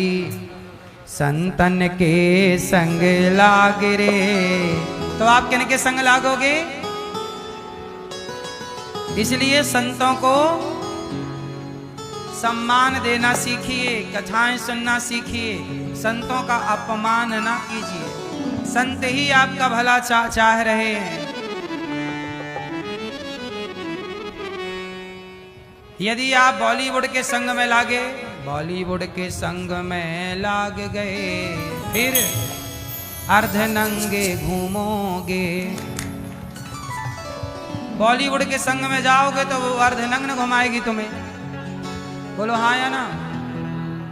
तो यही है, दुनिया अपने हिसाब से चलाती है आपको। बॉलीवुड चाहती है कि आप अर्धनग्न रहें, शराबी चाहता है आप शराब पिएं, गुटखा वाली कंपनियां चाहती हैं आप गुटखा खाएं, पर संत चाहते हैं कि आप प्रभु की शरण में जाएं और अपना कल्याण करें, 84 के चक्कर से बचें।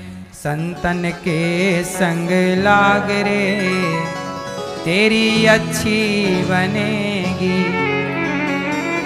अच्छी बनेगी तेरी बिगड़ी बनेगी, अच्छी बनेगी तेरी बिगड़ी बनेगी, होय तेरो बड़ भाग रे, हो तेरी अच्छी बनेगी। सन की गति हंस ही जाने, हंसन की गति हंस ही जाने, क्या जाने कोई काग रे।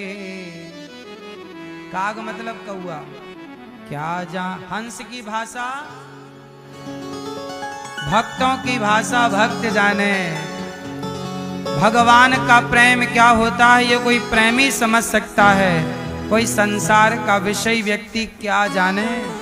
हंसन की गति हंस ही जाने, क्या जाने कोई कागरे तेरी अच्छी बनेगी। संतन के संग लाग रे तेरी बिगड़ी बनेगी। प्रिय भक्तों, जब भागवत सुनी, अब भक्ति महारानी हुआ क्या कि जब देवताओं का अभिमान चूर हुआ, भगवान प्रकट हुए। एक बार भागवत नारद जी ने सुनी, सारे तीर्थों में भ्रमण करने गए पर शांति नहीं मिली। तब नारद जी वृंदावन आए। वृंदावन में देखा, एक बार नारद जी सारे तीर्थों का भ्रमण करने निकले तो सनकादि मिल गए और सनकादियों ने कहा, कथम ब्रह्मण दीन मुखा कुतश्चिंतातुरो भवान त्वरितम गम्यते कुत्र कुतश्चा गमनम। तब कहां से आ रहे हो, क्यों इतने परेशान हो? तब नारद जी ने कहा, महाराज मैं अहम तु पृथ्वीम यातो ज्ञात्वा सर्वोत्तमामिति पुष्करम च प्रयागम च काशीम गोदावरीम तथा। मैं सारे तीर्थों में गया, हरिक्षेत्रम कुरुक्षेत्रम श्रीरंगम सेतु बंधनम, पर मुझे ना पश्यम कुत्रमिच्छर्म ना पश्यम कुत्रमिच्छर्म मनः संतोष कार्यकम। कहीं भी मैं गया पर मुझे शांति नहीं मिली। नारद जी कह रहे हैं सनकादियों से कि अब कलिकाल में किसकी कमी रह गई? कलयुग में क्या नहीं है? कलियुग में शांति नहीं। क्यों नहीं है शांति? क्योंकि सत्यम नास्ति तपः शौचम दया दानम न विद्यते। सत्य नहीं है कलियुग में। मैया चला लो मोबाइल, इतना बड़ा संसार छोड़ के यहां मोबाइल चला रही हो।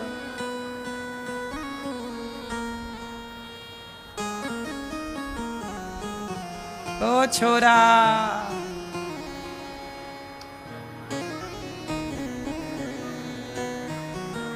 अरे भाई ये चिल्लर किसकी है?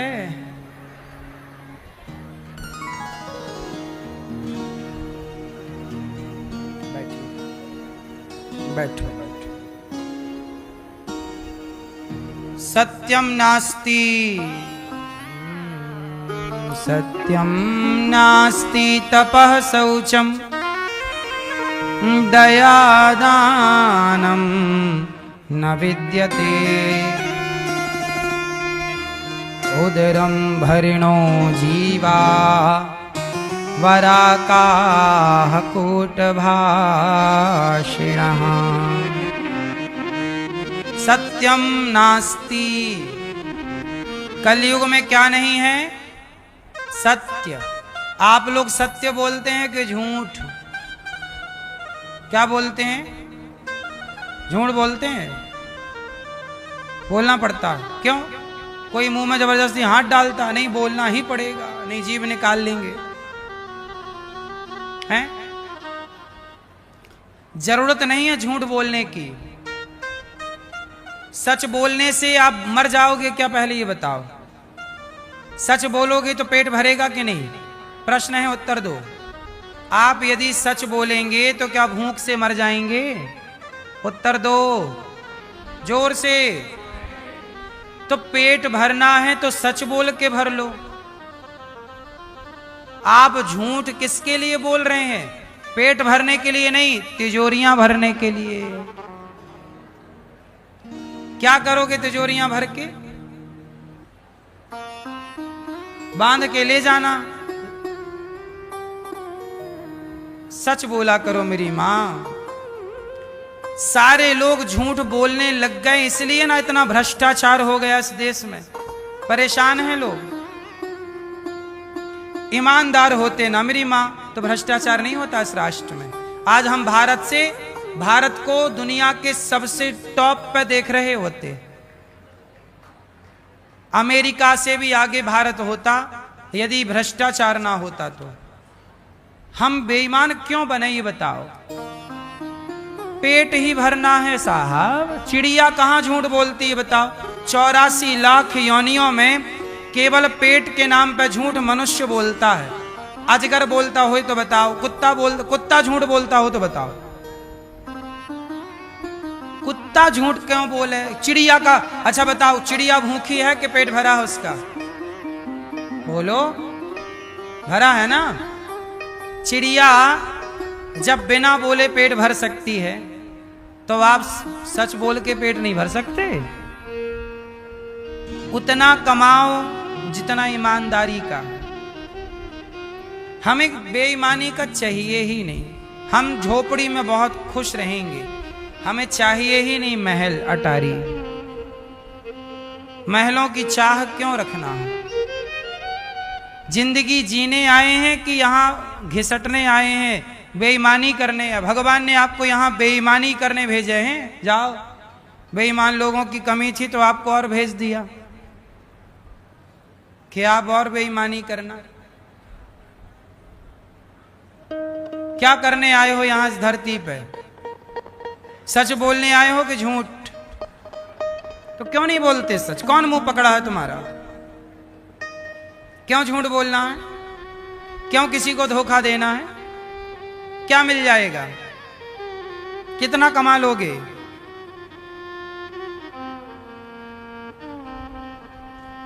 ईमानदारी से क्यों नहीं चलते?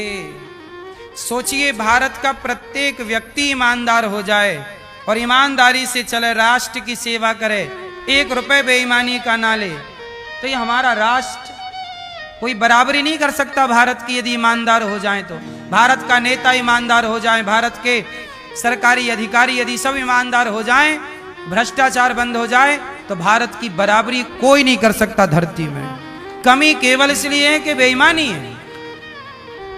और बेईमानी इसलिए है क्योंकि लोगों ने सिद्धांत बना लिया है कि पैसा चाहिए चाहे कैसे भी आए।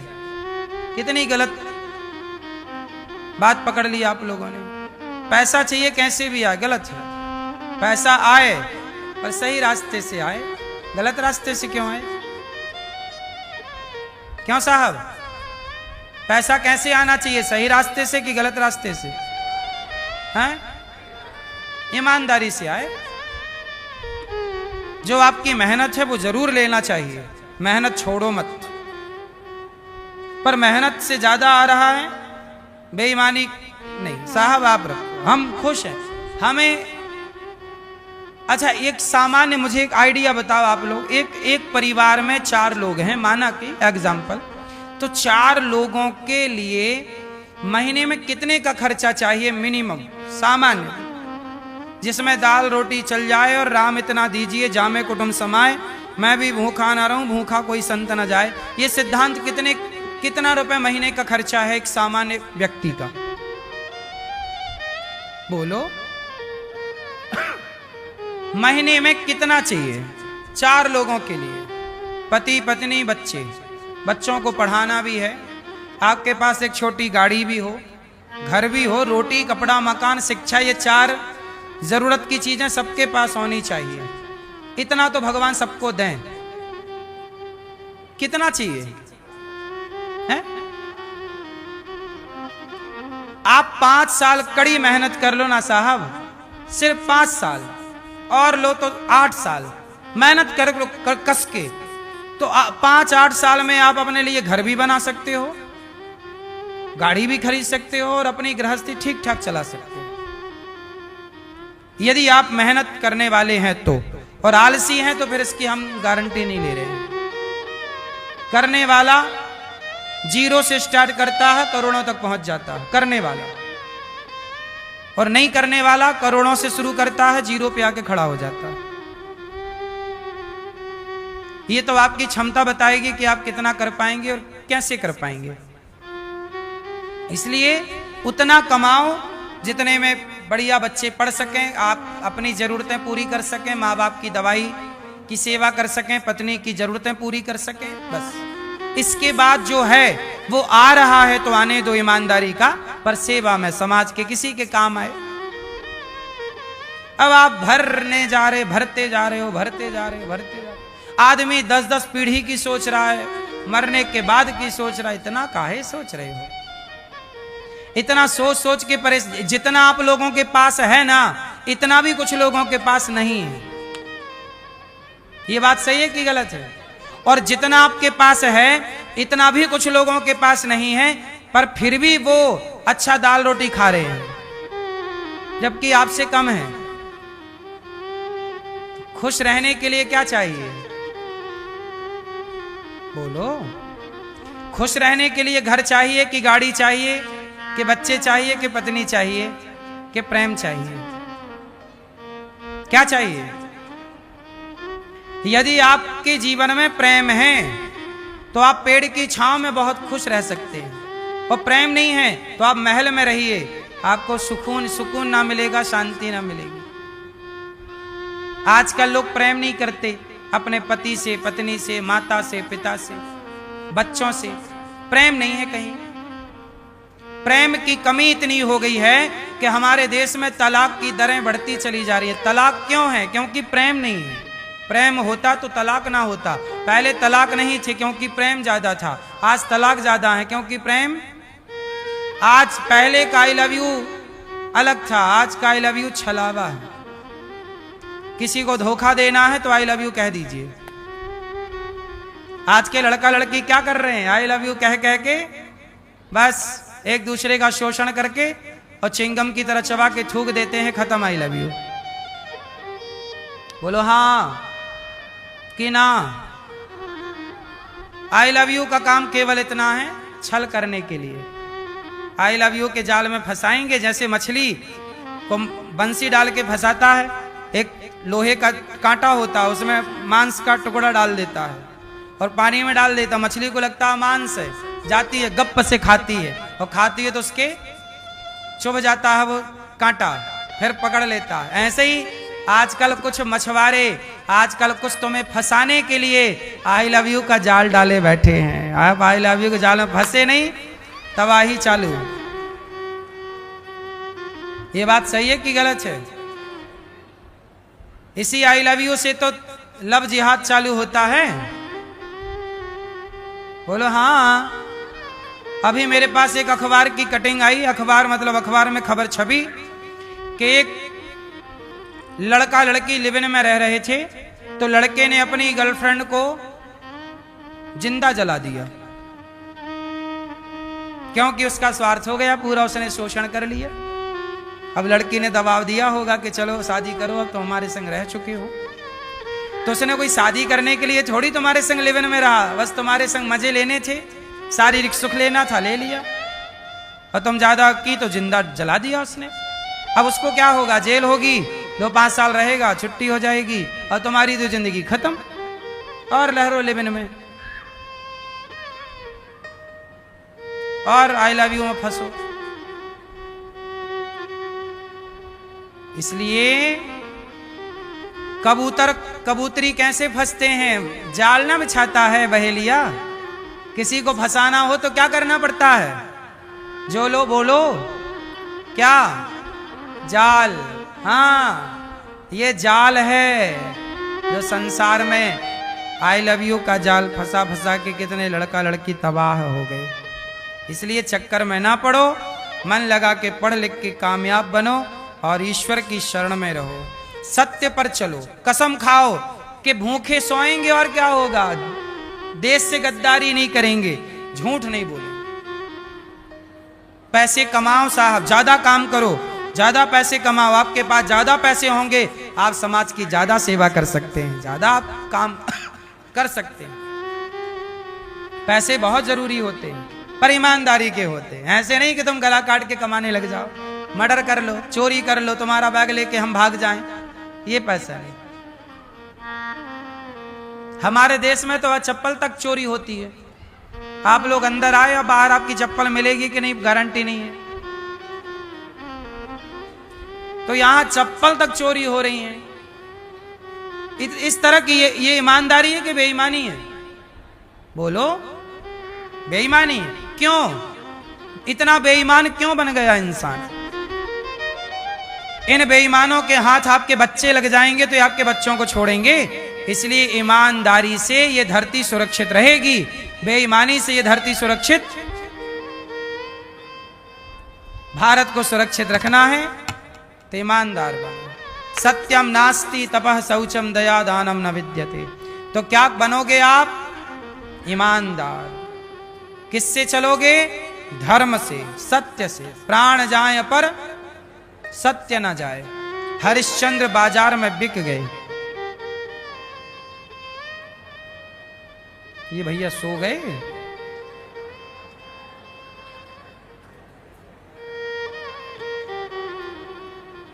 जागो मोहन प्यारे। मस्त नींद आई है? अच्छा, सो। थके वीराने हैं बेचारे। उदरम भरिणो जीवा वराकाह कूट भाषिण। उल्टा सीधा बोल करके लोग अपना पेट भरना जानते। मंदा सुमंद मतयो मंद भाग्या युपद्रुताः। आजकल बुद्धि बड़ी मंद हो गई है। ज्यादा अच्छी बातें समझाओ समझ में नहीं आती। तरुणी प्रभुता गे है श्याल को बुद्धिदायक। आजकल घर में नई नई बहुओं की चल रही है, सास की कोई पूछ नहीं है। मैया आप लोगों की पूछ है कि नहीं? हनुमान जी की तो थी पूछ। बंदर की पूछ होती है, हनुमान जी की भी पूछ थी। आप लोगों की पूछ है कि नहीं? बोलो हाँ कि ना। आपकी पूछ है कि नहीं? क्यों भाई आपकी पूछ है? नहीं? क्यों दादाजी आपकी पूछ है? है कि नहीं? लोग कहते, देखो हनुमान जी की भी पूछ थी और आप लोगों की भी पूछ है। और आपके घर में झगड़ा किस बात का है? पूछ का, कि हमें पूछा नहीं। सास कहती है हमारी बहू ने तो हमें पूछा नहीं, हमारे रिश्तेदार ने तो हमें पूछा नहीं। क्या करें साहब, आजकल झगड़ा पूछ का है। और लोग कहते हैं देखो हमारी पूछ तो है नहीं, आपकी पूछ ही सबसे ज्यादा है। इसलिए हनुमान जी पूछ में आग लगवा लेते हैं। लंका में गए और क्या हुआ पूछ में?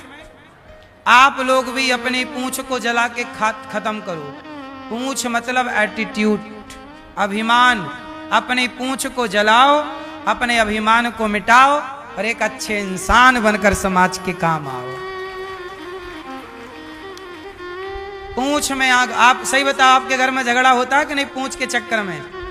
हमें नहीं पूछा, हमारे को तो निमंत्रण नहीं आया, पूछा भी नहीं, हमें तो भूल गए। और आप रोते हमें नहीं बुलाया, हमें नहीं बुलाया। अच्छा नहीं बुलाया। जितने कम रिश्तेदार उतना सुखी व्यक्ति, जितने ज्यादा रिश्तेदार उतना दुखी व्यक्ति। क्यों मैया? हाँ या ना? कम रिश्तेदार वाला सुखी है कि ज्यादा रिश्तेदार वाला? और आप क्या कहते हैं? हमें नहीं पूछा, हमें नहीं बुलाया। अच्छा नहीं बुलाया, झंझट में ना पड़ो। कोई बुला भी लेगा तो क्या हो जाएगा? भगवान, दुनिया याद करे हमें, इससे फर्क नहीं पड़ता। वो दिन कब आएगा जब प्रभु हमें याद करेंगे, कब उनके आंखों में हम आएंगे, कब उनके चरणों तक हम पहुंचेंगे। नारद जी सारे तीर्थों का भ्रमण करते आए, भक्ति महारानी मिल गई। कहां से हो देवी, कौन हो? उत्पन्ना द्रवणे साहम वृद्धिम कर्णाटके गता क्वचित क्वचिन महाराष्ट्रे गुर्जरे जीर्णताम गता। कहां से हैं देवी आप? बोले मैं भक्ति महारानी हूं। उत्पन्ना द्रवणे, भक्ति हृदय में प्रकट होती है। वृद्धिम कर्णाटके, कानों से जब कथा सुनते हैं तो भक्ति बढ़ती है। क्वचित क्वचिन महाराष्ट्रे, महाराष्ट्र मतलब कहीं कहीं, किस किस। भक्ति का सम्मान सब नहीं करते। जैसे आप भक्ति करने लग जाओगे तो आपकी पड़ोसन मुंह बनाने लग जाएगी, अरे बड़ी मीरा बन रही है, बड़ी कंठी माला पहन के घूम रही है, बड़े टीका चंदन लगा रही है, पड़ोसन को बड़ी दिक्कत। आपने तुलसी क्यों पहनी है, इससे पड़ोसन को दिक्कत। आपने तिलक क्यों लगाया है, इससे पड़ोसन को दिक्कत। आप भगवान का नाम क्यों जपती हैं, इससे पड़ोसन को दिक्कत। पर उसका पति शराब पी रहा है, उसका बेटा सिगरेट पी रहा है, उसको अपने बेटे से दिक्कत नहीं है। क्यों बेटा तू सिगरेट क्यों पी रहा, उसे दिक्कत नहीं है। उसका खुद का पति मांस खा रहा है, बेटा मांस खा रहा, उसे मांस खाने वाले बेटे और पति से दिक्कत नहीं है। झूठ बोलने वाला, धोखा देने वाले व्यक्ति से दिक्कत नहीं है। बस दिक्कत है तो तुमने तुलसी क्यों पहन ली, तुमने टीका क्यों लगा लिया, तुमने कथा क्यों सुननी शुरू कर दी। ये कोई उम्र है तुम्हारी कथा सुनने की। ऐसे लोगों को उल्टा लटका के मिर्ची का धुआं देना चाहिए। भाई बुरा काम जो करे उनसे दिक्कत होनी चाहिए ना। अच्छा जो काम करने लग गया उससे क्या दिक्कत है। अच्छा कुछ लोग क्या कहते हैं, जैसे बहुत लोग होते हैं ना, पहले मांस खाते थे अब मांस नहीं खाते। बहुत लोग हैं जो पहले शराब पीते थे, कथा सुनी शराब छूट गई। तो जो पहले मांस खाते थे अब कथा सुनने के बाद छोड़ दी, तो उनको लोग कहते हैं ताने मां, अरे 100 चूहे खा के बिल्ली हज को चली, कहावत है। अब मुझे बताओ कि भाई वो मांस पहले खाता था या खाती थी, कोई लड़का या लड़की पहले बिगड़े थे अब तो सुधर गए ना, तो क्या सुधर गए तो उनका सम्मान नहीं होना चाहिए। आप क्या चाहते हैं कि वो पहले बिगड़े थे तो आगे भी बिगड़े रहें। अरे अंधकार किसी के भी जीवन में आ सकता है। रत्नाकर नाम का एक डाकू, जो डाकू था, डाकू चोरी करता, रास्ते में जाने वाले को लूटता, सैकड़ों मर्डर कर दिया जिसने, बच्चे बूढ़े लड़की लड़का सबको मार डाला, लूट लिया। ऐसा पापी रत्नाकर नाम का व्यक्ति, जब उस डाकू ने ये सारे गलत काम किए और उसे किसी संत ने कह दिया कि तुम ये गलत कर रहे हो, उसने कहा कि क्या ये गलत है। हाँ गलत है। बोले तुमने जो मर्डर करके मार के जो पाप का तुमने सोना जो पाया वो तो पत्नी में बांट दिया, पिता में बांट दिया, जो तुमने पाप कमाया वो कहां बांटोगे। बोले पत्नी लेगी। पत्नी को पूछा कि तुम मेरा पाप लोगी, पत्नी ने मना कर दिया, स्वामी पाप का बंटवारा नहीं हो सकता, हम चाहें भी तो नहीं ले सकते। सोने का बंटवारा हो सकता है, जमीन जायदाद का बंटवारा हो सकता है, पर आपके द्वारा किए गए पाप का बंटवारा नहीं हो सकता, आपको भोगना पड़ेगा। तब वो रत्नाकर नाम का डाकू सोचा, रे राम राम राम राम राम राम राम, मैंने इतना पाप किया, मैं भोगूंगा। संत के चरणों में गिर पड़े, महाराज कैसे मुक्ति मिलेगी, क्या करूं के। तब कहा कि तू भगवान का नाम जप। और वो रत्नाकर नाम का इतना बड़ा डाकू पापी जब भगवान का नाम जपा तो पवित्र होकर कितने बड़े विद्वान हुए कि पूछिए मत। सोचिए, अब आप कहें कि वाह रत्नाकर 100 चूहे खा के बिल्ली हज को चली। भाई पहले डाकू था पर जीवन बदलता भी तो है। तो कोई व्यक्ति पापी था, गलत था, पर अब सही हो गया तो उस पर हंसते क्यों हो, उसका मजाक क्यों उड़ा। वो व्यक्ति और समाज के लिए प्रेरणादायी है कि देखो ये इतना बिगड़ा था अब इतना सुधर गया, ऐसे आप भी सुधरो। वो व्यक्ति समाज के लिए क्या बन गया, समाज की प्रेरणा है। उसका सम्मान करो, ना कि उसका आप मजाक उड़ाओ कि 100 चूहे खा के बिल्ली हज को चले। कौन बिगड़ा नहीं है साहब, सारे लोग जाने अनजाने में पाप कर चुके हैं। कोई बड़ा पाप किया है, कोई छोटा पाप, लेकिन जब कथा सुनी, सत्संग किया, संतों का संग किया तो राम राम राम हमने बड़ी गलती करी। बोलो हाँ। फिर कितने लोग हैं जो गलत रास्ता छोड़ के सही पे आ गए, इससे ये अच्छी बात है। इसलिए ऐसे लोगों का समाज में सम्मान करें। एक कसाई मेरे पास आया, एक कसाई जो लगभग 15-20 साल से कसाई का काम कर रहा था। बकरे को मारना, मुर्गी के बाल नोचना, और उसको, अब तो मशीनें सुनने में आई, मशीनें आ गई हैं। पहले तो आदमी मुर्गी के पंख ऐसे हाथ से नोचता था। तो सोची कितना कष्ट। वो कसाई है, वो कसाई मेरे पास आया और रोने लग गया, गुरुजी मैं बहुत बड़ा पापी हूं, मैंने हजारों मुर्गी मारी, हजारों मछली मारी, सैकड़ों मैंने बकरे काटे इन्हीं हाथों से। अब मैं छोड़ना चाहता हूं, क्या मुझे मुक्ति मिलेगी? देखो, जो व्यक्ति मान गया कि मैंने गलती की है, जो व्यक्ति स्वीकार कर लिया कि मैंने पाप किया है, वो जिस दिन स्वीकार करके और गलत रास्ता छोड़ के सही पे चल पड़ता है, उसी दिन वो सारे पापों से मुक्त हो जाता है। क्योंकि स्वीकार कर लिया, प्रायश्चित कर लिया। पश्चाताप की अग्नि से बड़ी धरती पे कोई अग्नि नहीं है। आपकी चूल्हे की आग, आपके भट्टे की आग, भट्टी की आग इतनी पावरफुल नहीं है जितनी पावरफुल कौन सी अग्नि है? पश्चाताप की अग्नि। पश्चाताप की अग्नि वो अग्नि है जो सारे पापों को जला करके समाप्त कर सकती है। ये पश्चाताप है।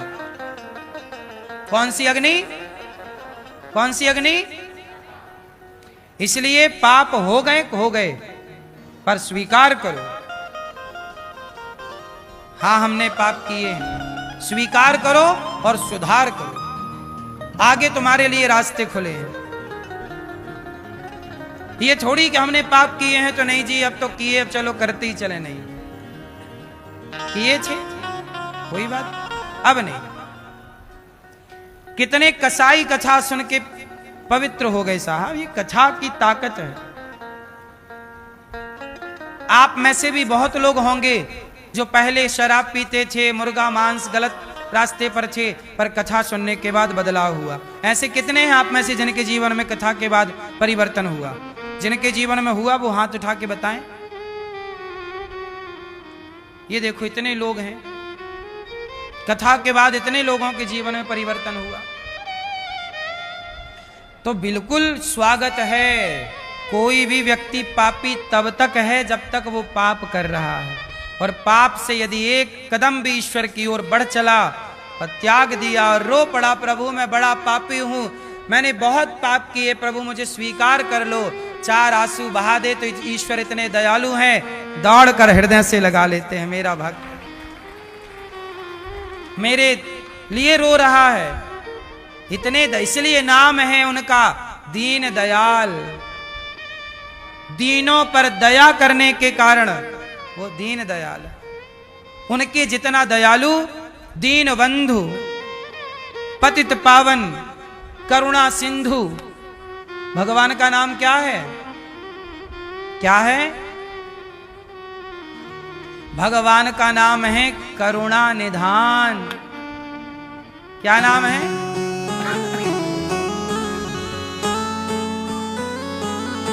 हाँ, करुणा निधान रहुआ जगत के दाता है, श्री भगवान रहुआ जगत के दाता है।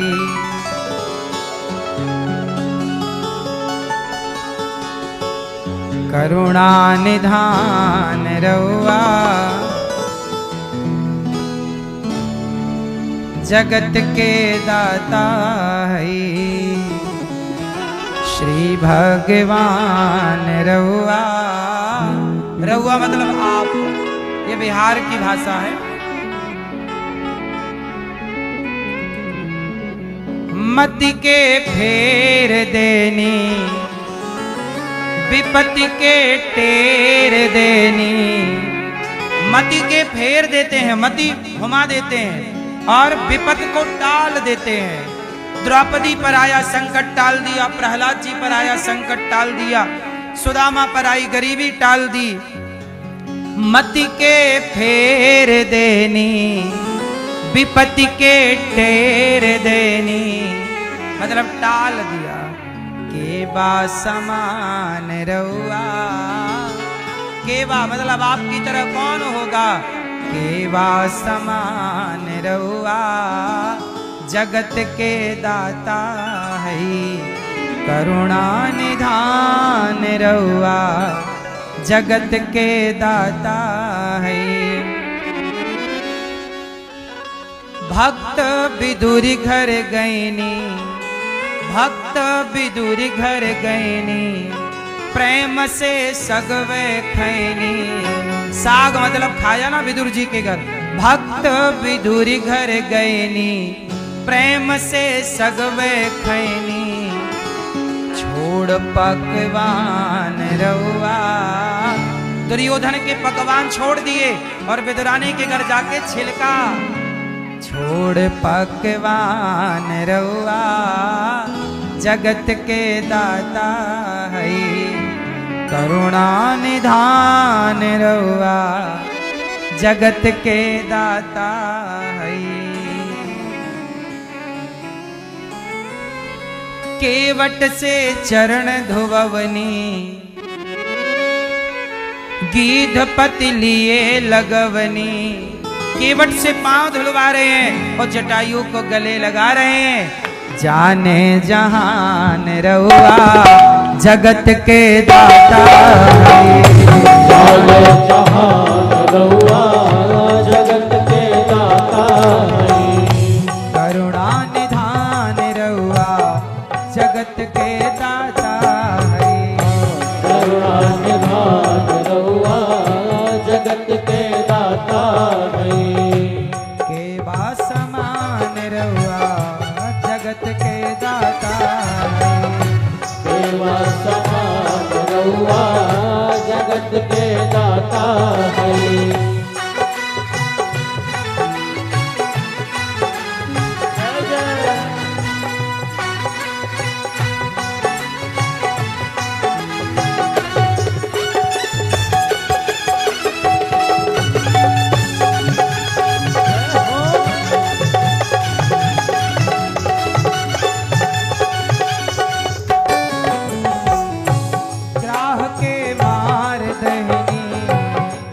के मार दहनी, गज के उबार लेहनी, गज के उबार लहनी, ग्राह के मार दहनी, गज के उबार लेहनी, ग्राह के मार दहनी, गज के उबार लहनी।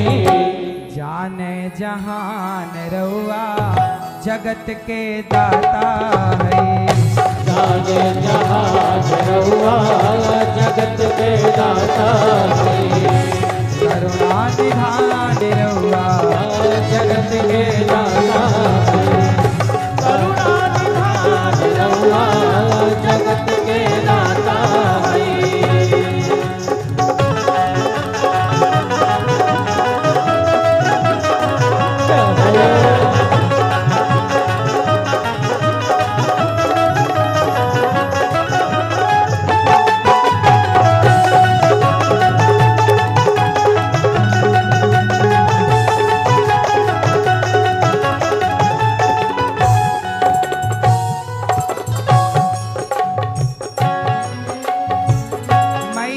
शबरी घर गईनी, मैया शबरी घर गईनी, मैया शबरी घर गईनी, ओ मैया शबरी घर गईनी, झूठे बेरन के खैनी, झूठे बेरन के खैनी, झूठे बेरन के खैनी, झूठे बेरन के खैनी।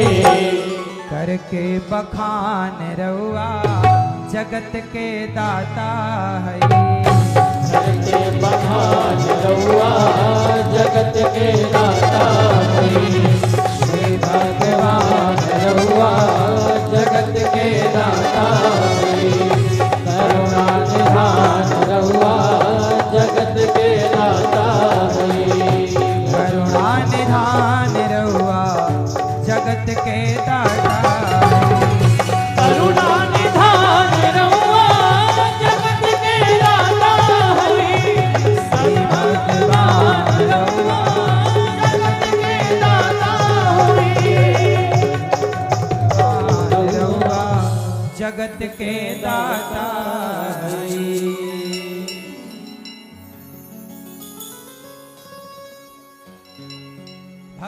जैसी करुणा दयालुता कहाँ होगी भगवान ने। इसलिए भगवान की शरण में चलो। और भक्ति महारानी को नारद जी ने भागवत सुनवाई। सनकादियों ने कहा भक्ति को भागवत सुनवाओ। भागवत सुनवाई, भक्ति का सारा दुख दूर हुआ।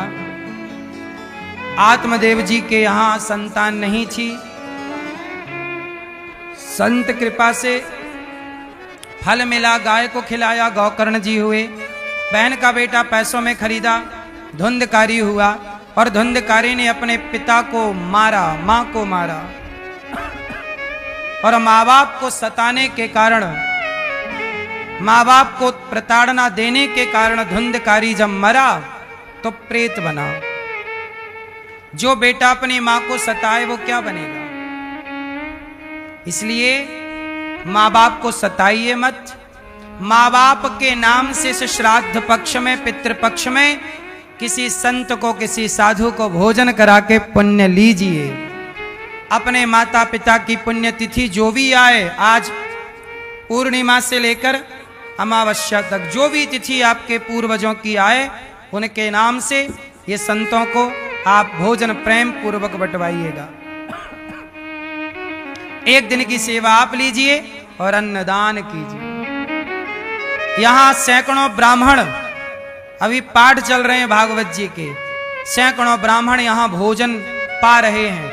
एक दिन का भोजन आप भी ब्राह्मणों को बंटवा सकते हैं कि इस पितृ पक्ष में हम ब्राह्मण भोज की सेवा लेंगे और एक दिन की सेवा हमारी तरफ से होगी। चाहे संतों को भोजन, ब्राह्मणों को भोजन। और यहाँ अखंड रसोई चलती है जहां 30,000 लोग भोजन प्रसाद पाते हैं। आप भी भोजन प्रसाद ही पाइएगा और आप भी अन्नदान कीजिए कि आज की सेवा हम करेंगे। अन्नदान से ही पितरों को सब कुछ प्राप्त होता है। अन्नदान करना सबसे बड़ा पुण्य है। आप इस श्राद्ध पक्ष में गौदान करें, गाय को चारा भूसा का सहयोग करें। गौरी गोपाल आश्रम में अखंड विद्यार्थी पढ़ते हैं, 150 बच्चे पढ़ते हैं।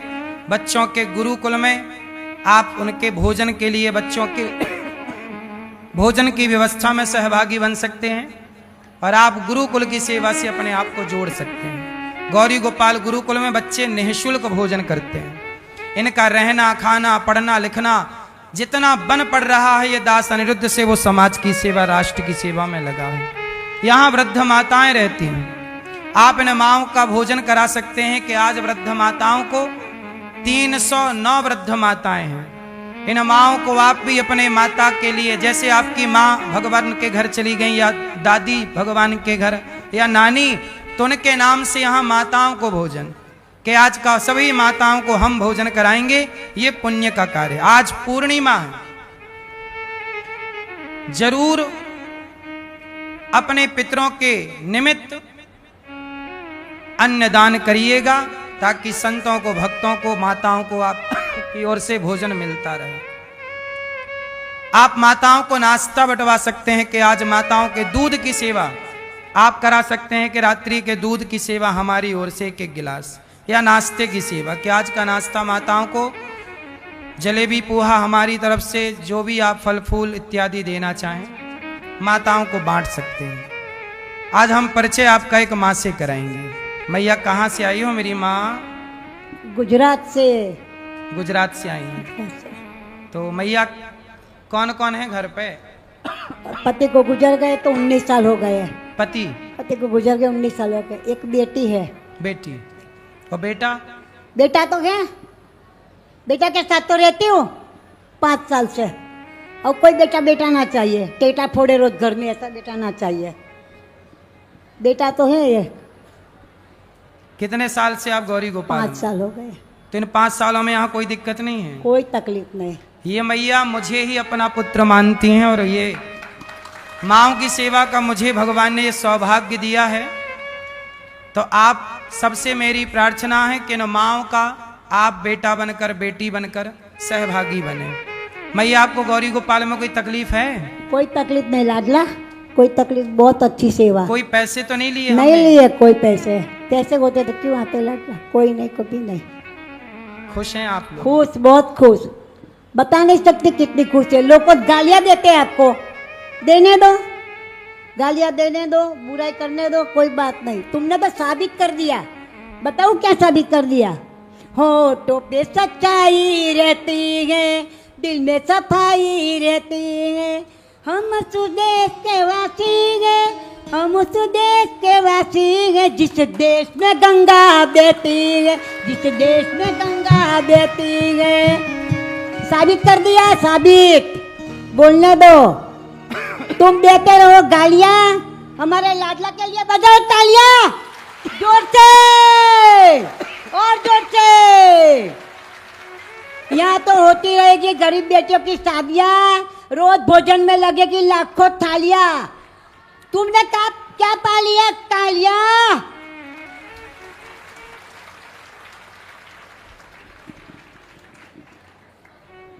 लोग दे रहे हैं भर भर गालियां और गौरी गोपाल में भोजन बट रहा है भर भर थालियां। ये मैया कह रही हैं, सही है। तो भोजन देखिए, गालियां देने वाले गालियां दे रहे हैं। गौरी गोपाल आश्रम आप आए, बताइए आपको देखकर यहाँ की सेवाएं देखकर कैसा लगा? क्या ये कोई एक व्यक्ति के वश का है काम? ये भगवान की कृपा है। भगवान कराते हैं, हमें और आपको निमित्त बना रखा है, वरना इतनी बड़ी सेवा, इतना बड़ा काम कोई नहीं कर सकता। इसलिए आप लोगों से प्रार्थना कि आप इन माँओं के बेटा बनकर, आप इन माँओं की बेटी बनकर, जो आपसे बने माँओं के भोजन के लिए, अभी माताओं के लिए आप कमरा बनवा कर दे सकते हैं, कमरे की छत का सहयोग कर सकते हैं। काम अभी चल रहा है और कोई माएँ आएंगी तो उनके लिए कुछ कमरे निर्माण की ओर हैं। तो आप 300 माताएं तो हैं और कोई माँ आई तो उनके लिए यहाँ एक स्कूल बनाने का मेरा विचार है। कक्षा 1 से 12वीं तक CBSE बोर्ड का निःशुल्क, जहाँ 5 से 7 हजार विद्यार्थी विद्यालय में पढ़ेंगे। और वो सब सेवा है मानव जाति की, जिस लायक ईश्वर ने बनाया है। जुड़िएगा और आप यहाँ आकर देखिए कि जो टीवी पर दिखाया गया वो सही था कि गलत है। तो आप भी, जो आपको 84 कोस की यात्रा में सम्मिलित हो सकते हैं, और आप भी 84 कोस की यात्रा में पूरे ब्रजमंडल की परिक्रमा मेरे साथ, अर्थात ये दास अनिरुद्ध के साथ परिक्रमा लगाएं। यदि आप लगाना चाहें ये परिक्रमा तो आप, स्वागत है आपका, अपना नाम रजिस्टर्ड करा लीजिएगा। प्रिय भक्तों, भगवान धुंधकारी को भागवत सुनवाई गौकर्ण जी ने, प्रेत बन गया धुंधकारी माँ बाप पर अत्याचार करने के कारण। भागवत सुनी तो प्रेत योनि से मुक्ति मिल गई। जो भागवत सुनता है वही मुक्त होता है। तो यहाँ जितने पोथी पाठ कराने वाले यजमान परिवार हैं, उन सबके लिए तालियां बजाइए कि इन्होंने अपने पितरों के लिए, पूर्वजों के लिए खूब खूब स्वागत इन यजमान परिवारों का कि इन्होंने यहाँ आज से अपना अनुष्ठान बिठाया और आज से आचार्यों के द्वारा यहाँ पाठ बैठा है। धुंधकारी का गौकर्ण जी ने भागवत सुनवाकर उद्धार किया। भगवान ने दूसरी बार जब गौकर्ण जी ने भागवत सुनाई, गौकर्ण जी को हृदय से लगाया। इसके बाद श्रोता वक्ता का निरूपण किया गया भागवत जी में। श्रोता क्या, कैसा श्रोता? कथा सुनने वाला, वक्ता कथा सुनाने वाला। विरक्तो वैष्णवो विप्रो वेद शास्त्र विशुद्धिकृत दृष्टांत कुशलो धीरो वक्ता कार्योति निस्पृहा। ऐसा वक्ता प्रेम से सनकादियों के मध्य भगवान प्रकट हुए। भगवान नाम लेकर भगवत धाम सब गए। अब जन्माद्यस्य यतोऽन्वयादितरतश्चार्थे स्वभिज्ञः स्वराट् तेने ब्रह्म हृदय आदि कवये मुह्यन्ति यत्सूरयः तेजो वारिमृदां यथा विनिमयो यत्र त्रिसर्गो मृषा धाम्ना स्वेन सदा निरस्तकुहकम् सत्यम परम धीमहि। सत्य स्वरूप परमात्मा का ध्यान करते हैं। और कुंती बुआ ने भगवान से विपत्ति मांगी, भीष्म पितामह पर भगवान ने कृपा की। परीक्षित जी को 7 दिन में मरने का श्राप लगा। जिसे 7 दिन में मरना हो वो क्या करे? भगवान का चिंतन करे। सुखदेव भगवान का पूजन परीक्षित जी ने किया, चरणों में प्रणाम किया। सुखदेव भगवान दिव्य भागवत सुना रहे हैं, दोनों भगवत चिंतन में डूबे हैं। आगे की चर्चा कल सुनेंगे। आओ अब आरती की ओर चलें। श्रीमन्नारायण चरणौ शरणं प्रपद्ये श्रीमते नारायणाय नमः। चंद्रमा मनसो जात चक्षुः सूर्यो जायतो श्रोत्राद्वायुष प्राणच मुखा अग्निरजायतो। मन में बस